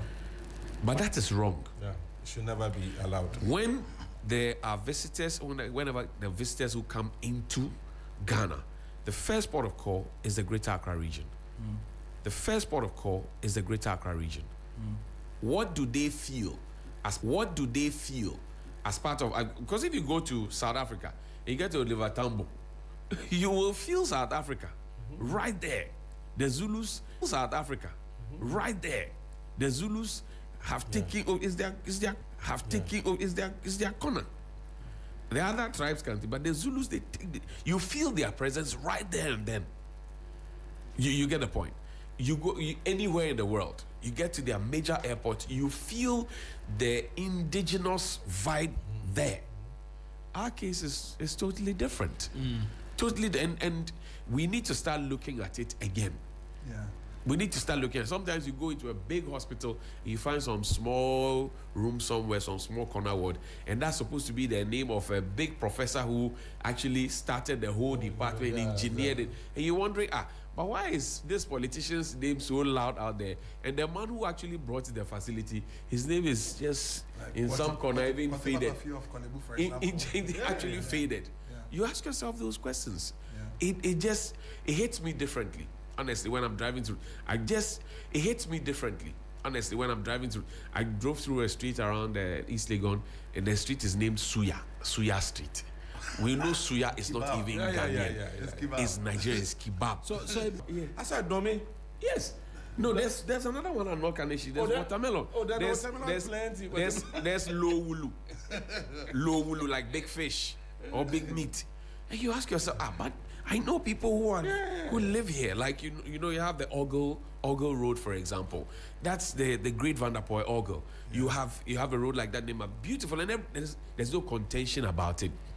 And then right when you leave there, you turn to the left. There's Unia Street. Do you know? The Sergeant Ajete monument has never come. Yes. Just as you enter La. Right. It's been. It's supposed to be on the left-hand side when you're getting into La. And successive governments have paid lip service to this, and I find it so sad. I remember when the Major Mahama statue was being brought, it became very topical. Why is the Sajajete thing still idle? Yeah. You know, and for example, I believe that Galamsey, for example, is important, and so if it's a reminder to stop that, why don't we have several of the Major Mahama statues placed in every part where there's Galamsey as a reminder to everybody? It should not be in Accra. Who is mining around the airport hills? Maybe they are the ones funding but it was maybe used, they are the ones funding it, so we need to remind them it that was used by the military to steal land. You see? Oh, yes. I want us to go onto the phone line. No, Eric, just 1 second. You see the illegal military cemetery, the land adjoining the Plecho. They beat journalists there. Yeah, I remember that. And a journalist I remember that. They have built the whole thing, and it's still going on even at the John Mahama. They're still building there. And I feel very sad that as Commander-in-Chief, John Mahama, please put your foot down.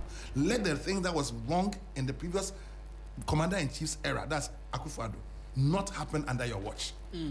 Maybe one person who can help us send this message is Ernest Nogbe. He's a member of parliament for Ashaiman. He should be doc now because I know he's also got his PhD. Dr. Ernest Nogbe. GTech.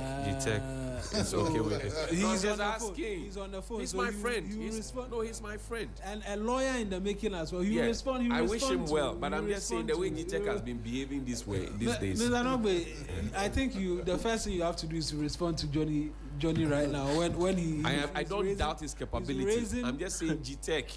That's all. What I say FBI is dying. What is Johnny saying? Is that what are you saying? I have not said anything. I'm just saying that you said, he should be a doctor by now because he has a PhD. I know. And I say I'm not contesting, but is he fine with GTech?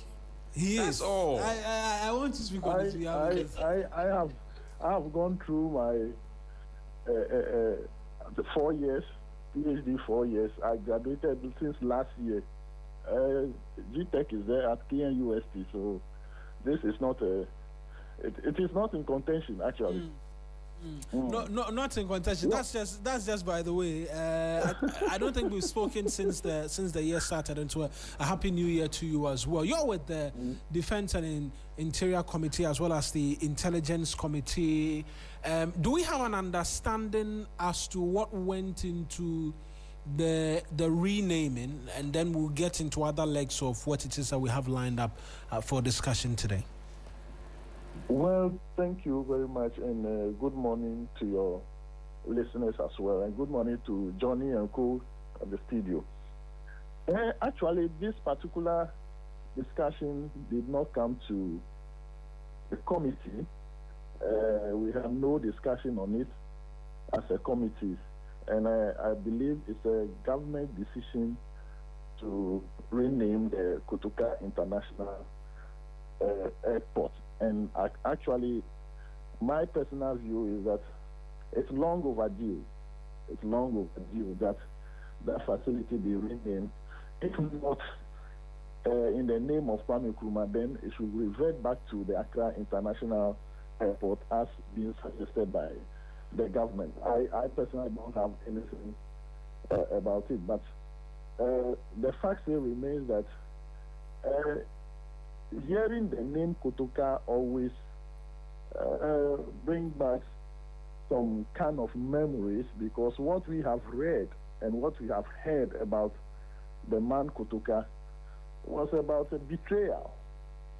And coming to Ghana, and the first point of call is to see a man who we all thought had betrayed the cause. As international airports, it's something that has been long overdue. It should have been done for a very long time, but be that is me, is better late than never. Right. To me, that is my point of view. Right.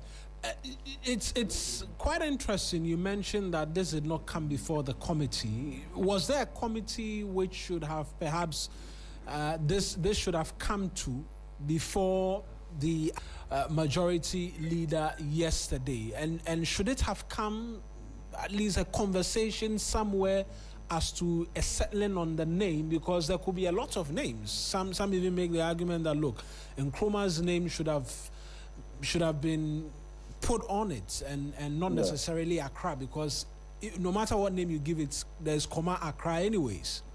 Definitely. Yeah, that's really true. That's really true. But I don't think there should be a committee to look into this matter, a parliamentary select committee. I don't think so.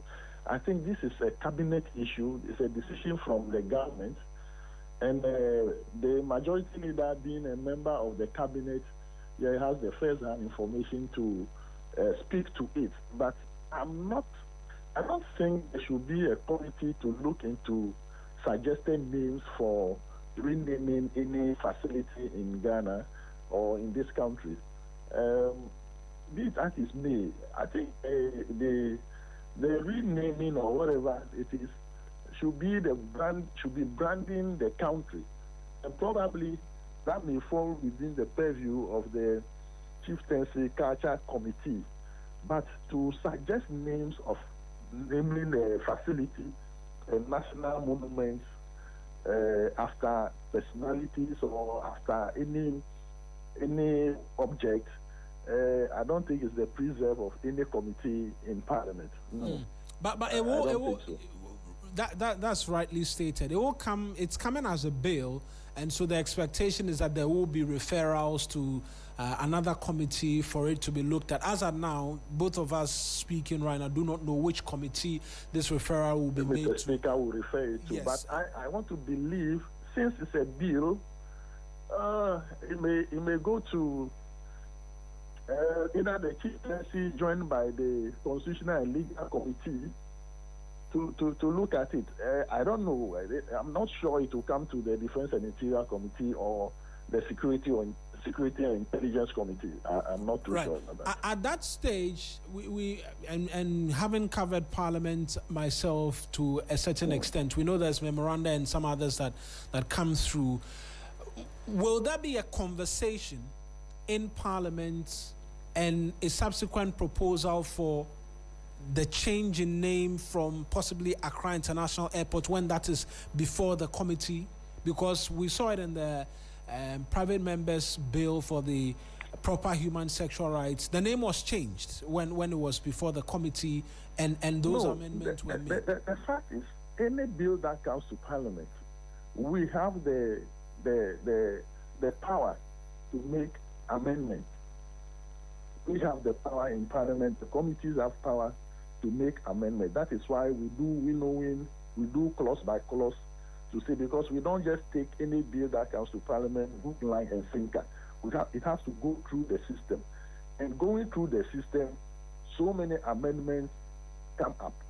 And those amendments are effected.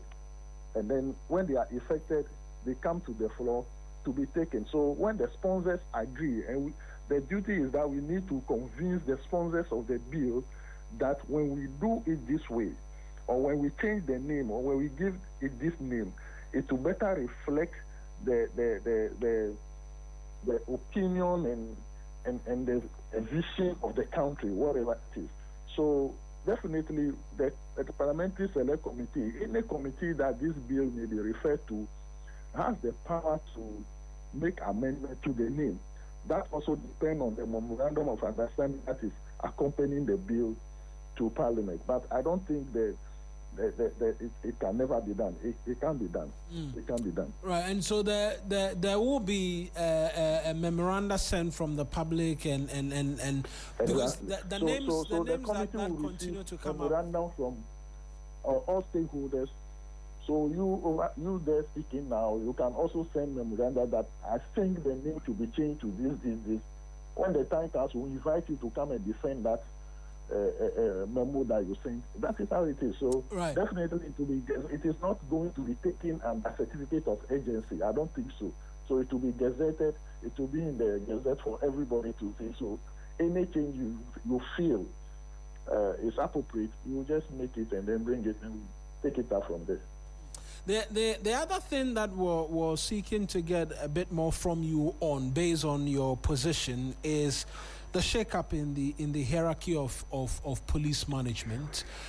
We've seen that come through. You sit with the Security Committee in Parliament as well. A step in the right direction based off on the police's operations that we've seen over the course of the 1 year and the tenure of IGP Christian Tetteh Yohonu.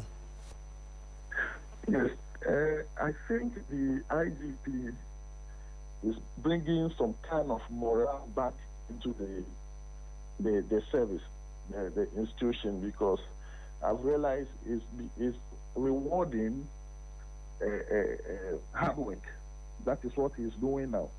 So you don't sit down and say that when it is 4 years, then you have to be promoted. So within the 4 years, your work will show for you to be promoted. And every security agency, like the police, they have their strategies, they have their modus operandi. So at any given point in time, they want to shake the table and place people at the appropriate sectors so that they can perform and perform well. So it is not an unusual thing for the hierarchy of the police to be shake off, for transfers to be made. It's in line with their policies and their way of operating in the country to achieve a specific result. So I am not surprised.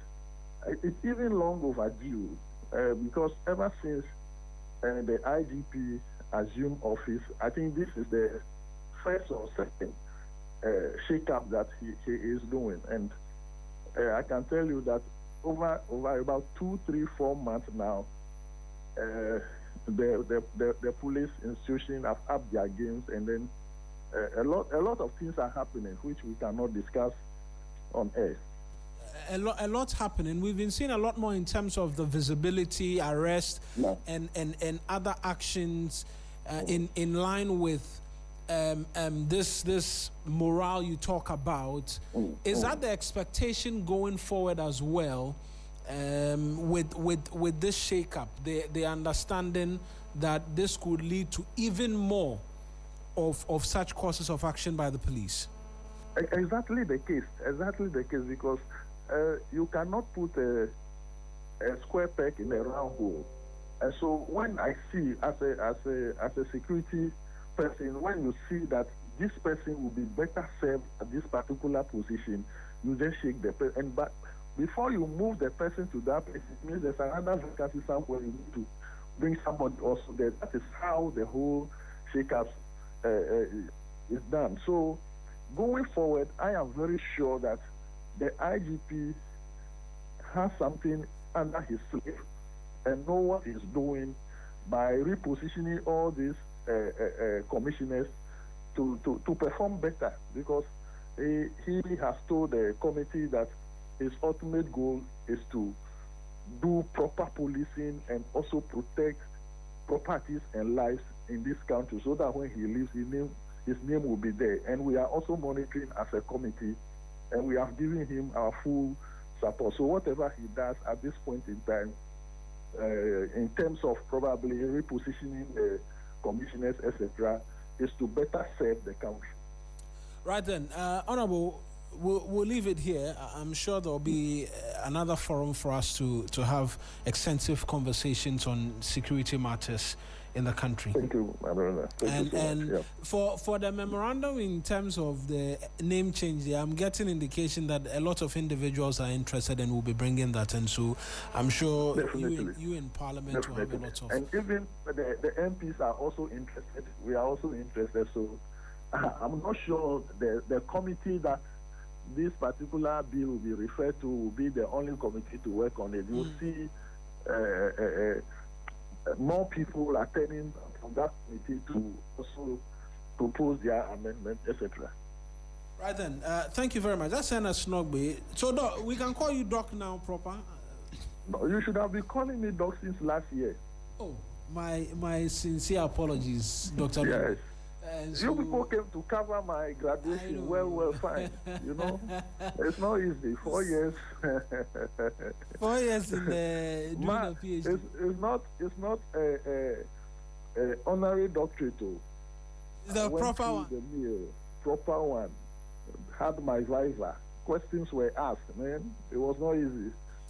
No, congratulations once again. Now we will officially, even the flyer, we didn't put the dog, so now we'll put the dog. Johnny, so you have to be calling me dog, okay? I'm now your senior. I'm sure he's heard it. He's trying to pass it. He says you are now Honorable Doctor Ernest Noble. And so in the right direction. I appreciate you joining us as well. Thank you, my brother. Let me bring in, joining us as well, Mark Ewusiako is the convener of Election Watch Ghana. We've just been listening in to Dr. Nogbe as well. I'll pick your thoughts on the renaming, and then we'll have quick bite on the reshuffle. And then yesterday, the president directed the NIB to investigate some allegations of corruption in overseas scholarships. And I'll pick thoughts on that briefly as well. Well, a good morning to all of you. I think that naming can have some subtle impact on a nation, especially when it comes to a nation that prides itself with democracy, or a nation that stands very tall in democratic journey. And for where we are coming from, names often give some public shape or opinion or perception. So if you're looking at names that we give to our national institutions and monuments, it ought to come from areas where those people who carry those names are of good conduct, because those names actually have influences. The names convey some level of strength. It gives some sense of wisdom and charisma. In the case of our airport, we all know that Kotoka betrayed the trust of Dr. Kwame Nkrumah, for which reason Ghana is where it is now. Many people, when this issue came up, are saying that what actually will happen if we change the name if you look at the many challenges and problems you have as a country, what has that got to do with the problems that we have? And I also asked them that how many Christians do name their children after Judas? How many? How many people name their children after Judas? If you look at the betrayal that Judas, did to Jesus Christ, it is difficult because they seem to be someone who did not want the progress of humanity and all that. And we can juxtapose that to what Kotoka did. Apart from the name Kotoka being an ethnic name, who and how do we often even mention the name Kotoka? Immediately you mention the name Kotoka, a lot of historical, things come to mind where people feel hurt, people feel pained because of the actions and inactions he took.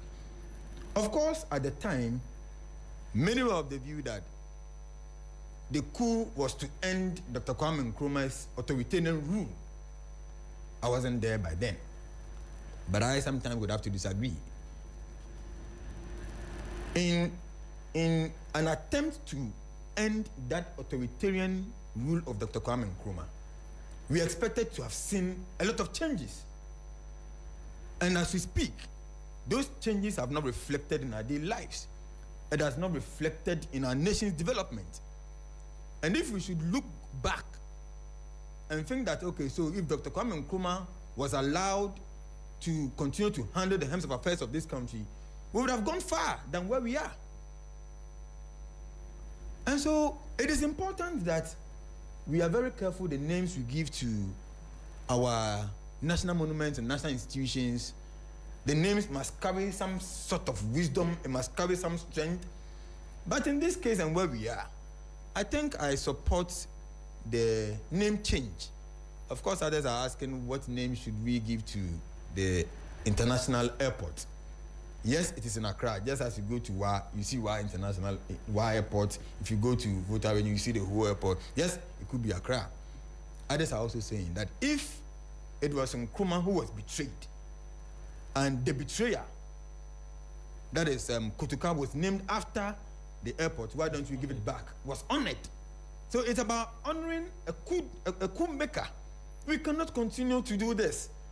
Why should we give credits to people who have taken the country aback, to people who have deliberately betrayed the nation's trust and development? I mean, it is not something good to write home about.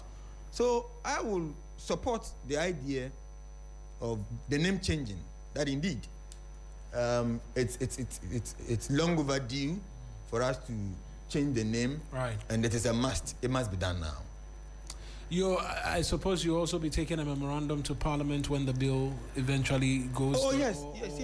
Or you have a different suggestion as to what name. We know it's expected to be Accra International Airport, but like Dr. Nogwe provided a bit more that if, depending on what is in the memorandum in accompaniment of the bill, Parliament can make changes to the name, and memoranda will have to go through. What are you thinking? Well, I think that the name must convey some level of strength. It must convey a certain charisma. It must be influential enough. So whoever's name we are going to put on our international airport must carry some of these things that I have mentioned. And I know that the committee and Parliament will do a very good job, provided they all come to agree that, of course, let us have a name change. I think they'll give us a very good name. Let me do quick thoughts on the IGP, then we'll round up with the president on the corruption in scholarship. Let me start off with you, Ebu, on the shake-up. Yes. Just by way of a bit more in terms of the details. So we're seeing the Director General in charge of Technical Commissioner of Police, Dr. Saibu Pabi Garba, has been moved to the position of Director General in charge of National Protection Directorate. The Director General in charge of Welfare, COP Idi Lansa Seidu, has been made the Director General in charge of Technical.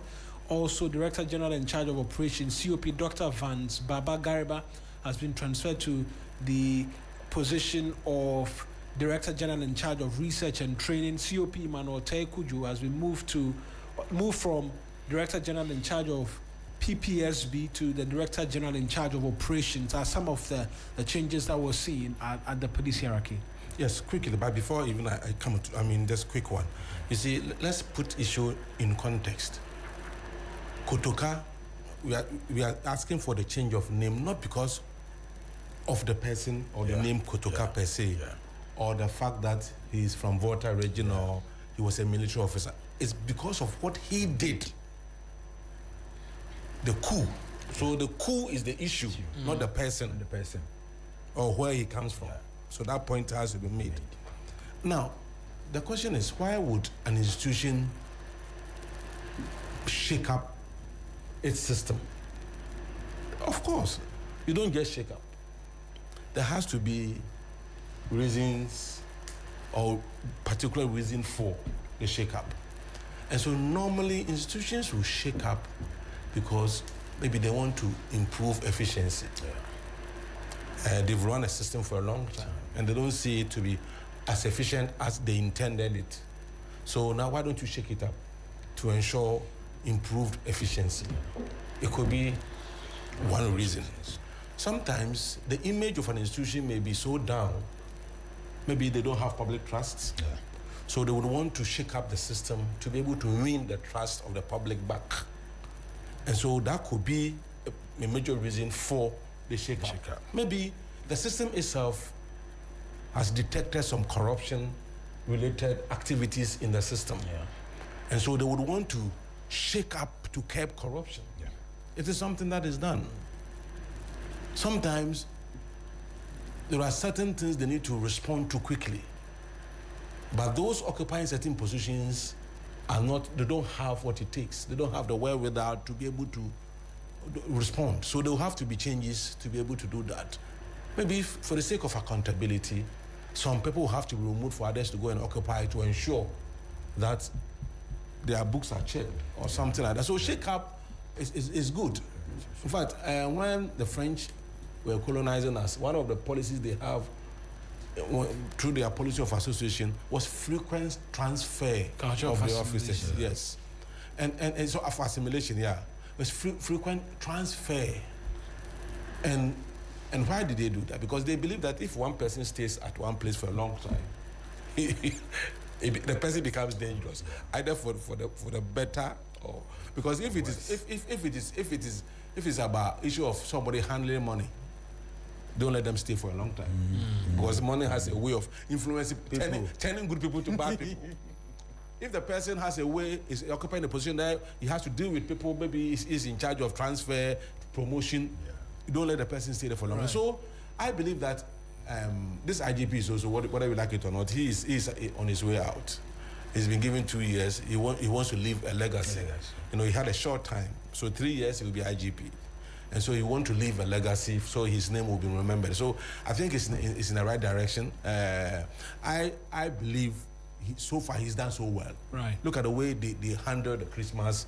And these days, if you are moving in the night, you are not afraid because at any point you see the police people are working very hard to protect us. And so, Mr. IGP, kudos to you and your men. We need more, modern policing system. And one thing that he said, he has started doing, which is very good, which the MP even mentioned, was the fact that he's going to reward hard work this time around. Promotion is going to be... It's been based on results and persons. Yes, and he also said that when you are caught taking bribe, it will affect your promotion.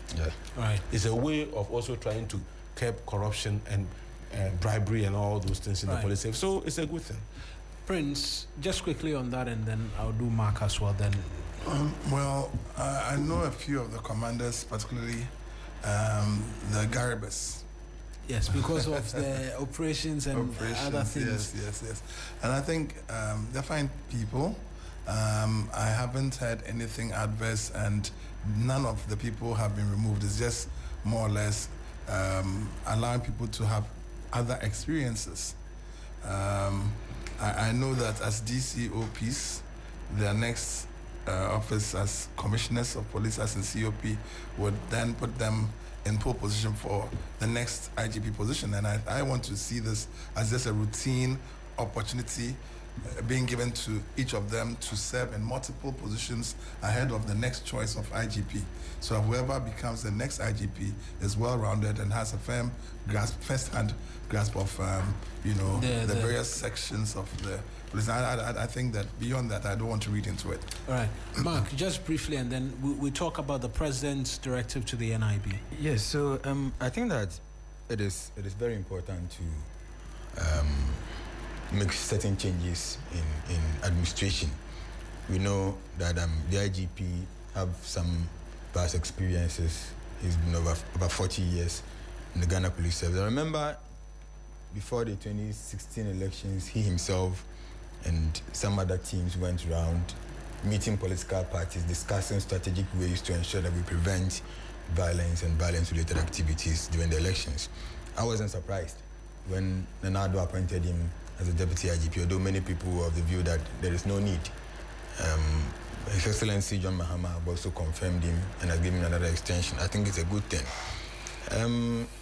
In policing, or let me say Ghana's security stability, it is very, very important, especially in West Africa, where we're looking at some national crimes that could be prevented, like terrorism and human trafficking and all that. And I think this IGP stands in a very good position with his men to ensure that those changes are made. I mean, changes also comes in to reflect the professionalism of the Ghana Police Service. And I think that we all need to give them the needed and the necessary support. The shake-up is very, very good. There is one main challenge that the police officers themselves are going through that has to do with their welfare. And I believe that these changes would actually reflect some positive, achievement when it comes to police and then their welfare. But moving forward, when you change a head of one particular unit or department, okay, you should also know that that head works with junior officers or junior ranks beneath him.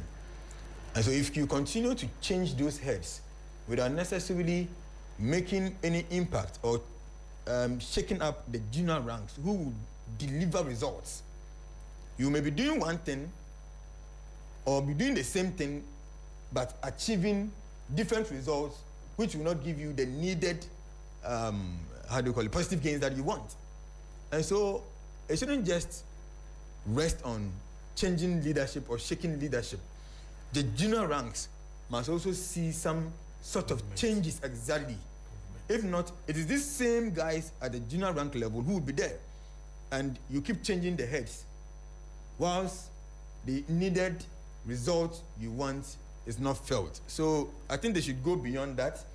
As you change the leadership, try to make some shake-ups also within the junior rank so that it can reflect the positive nature of policing that we expect from the Ghana Police Service. All right, let me just stay on with you on the President's directive. Yesterday, we saw the news come through that he had directed the NIB to investigate the claims of bribery, up to 100,000 cedis being paid for persons to get scholarship and what have you. What you make?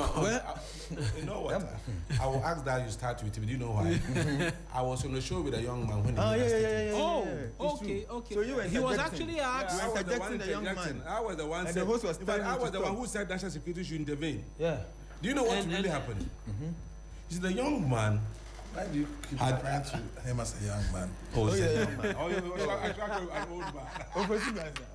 He's a young man. He himself would be happy that he's referred to as a young man. You know, what happened was that he's about 40. 30, he's about 35. Okay, the man. I would be happy if you call me a young man. Youth authority and knowing the policy direction and definition. You know it in and out. Yeah. Okay. And the man once headed my last office, that's the Youth Enterprise Support, now NEIP, that we created. Okay. So I beg you. Yeah. So, but you, when you refer to me as a young man, I like it. I like the young. How old are you? Oh, I've crossed the fifth floor. See. You see, when he was there to talk about this MPP thing, trying to say things about Bawumia and all that, and he committed himself. He said something very self-indicting. He said during their time, they will give recruitment slot to your party executives, and they would sell. Instead of giving it to party people, they would sell. And when he had made that mistake, he wanted equalization. Yeah. So he created a story for himself. Yeah. That even this government, since this government came, I know, and MPP people who have bought scholarships from, and that is why I hope you've seen the video. Yeah, I've seen the video. Yes, that is where the host started questioning him. He realized that the moment he made that statement, he scratched his head. He realized he had made a big mistake. But it was too late. Now, in his quest to try to justify it, he was committing himself the more. I can say an authority. Then they say it's allegation. So it is good the president has that this issue should be investigated.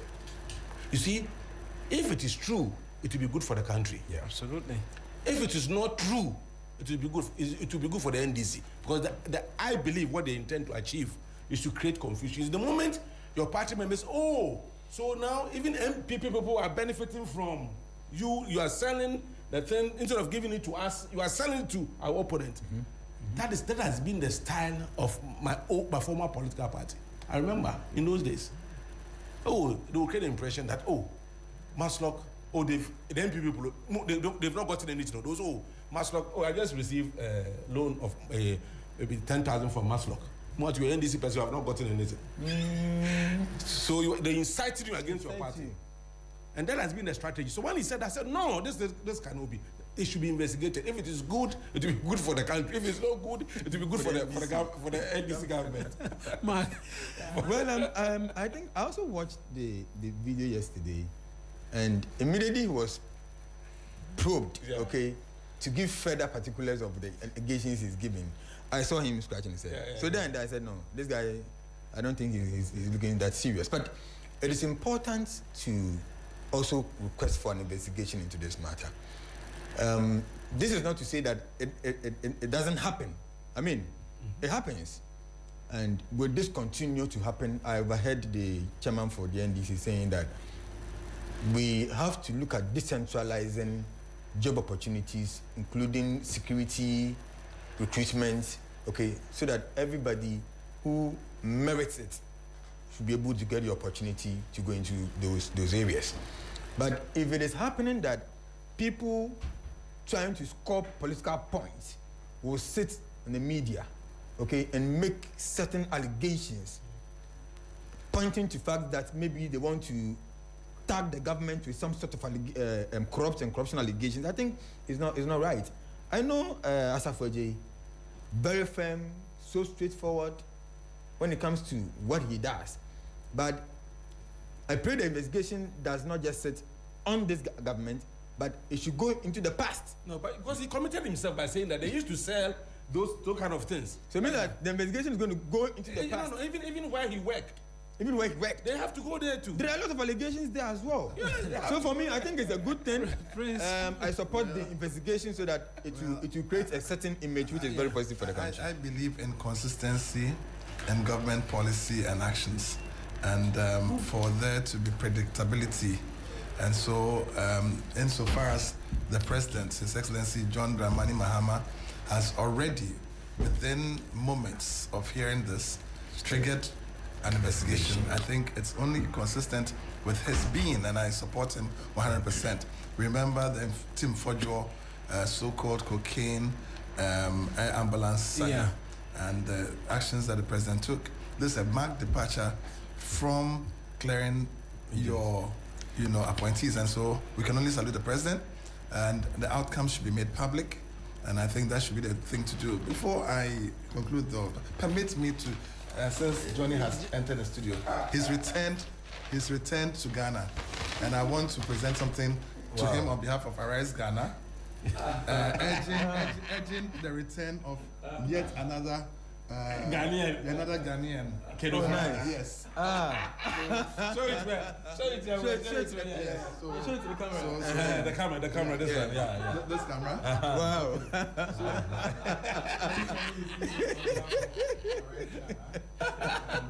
No, we don't see Johnny here. It's not captured here. I'm receiving it on behalf of 6-2s. All right. That should help us. Derek, I like something that you said, yes, which is very, very significant.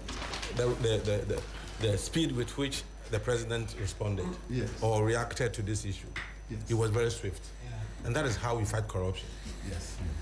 But I think that you see, people allege, all right, that wrongdoings have been, have occurred, and after all the findings and investigation, you realize that they were not true. What do we do to those people? Yeah, there has to be there has to be some punitive. Look at Tim Fojo and what he did. Yeah, investigations proved that it wasn't true, and he's still there as an honourable member of parliament.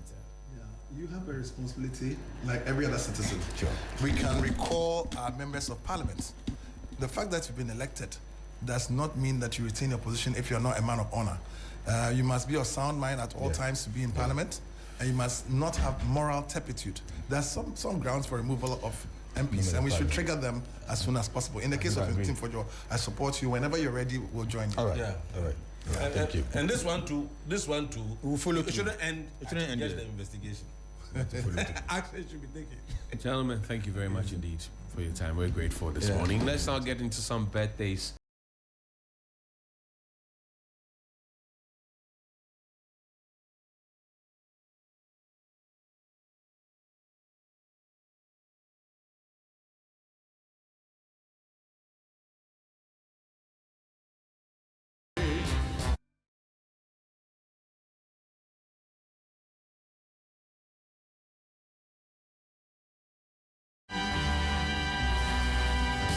And a very, very first happy birthday to the beautiful Portia Danso, all the way in Belgium. Lily Morkley.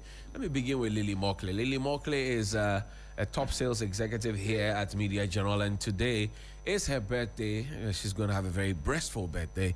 Happy birthday to you, Lily Morkley. And also a happy birthday to you. Mawina, why are you laughing? What's the point? Yeah. To Georgina Ofori, a dear and valued friend, I pray the Lord will bless and keep you and expand your territory. Georgina Ofori, happy birthday to you. And we do have a few more. And yes, this is all the way from Belgium. Portia Danso, may you live long from all your children in Belgium. Hey, Portia, this one is it Belgian photo or AI photo? Oh, okay. Happy birthday to you, Portia. And Corey, we have another one. Yes, Dugix, Stephen Dugan. It's your birthday today. Happy birthday to you, Mr. Stephen Dugan, a musician and businessman extraordinaire. It's your birthday. Happy birthday to you. Eric. Yeah. We more on. We are going home. Yeah, we are going. You said we should play We Are Going Home. Yeah. Osibisa. No, I don't like it. You don't like it. No. So,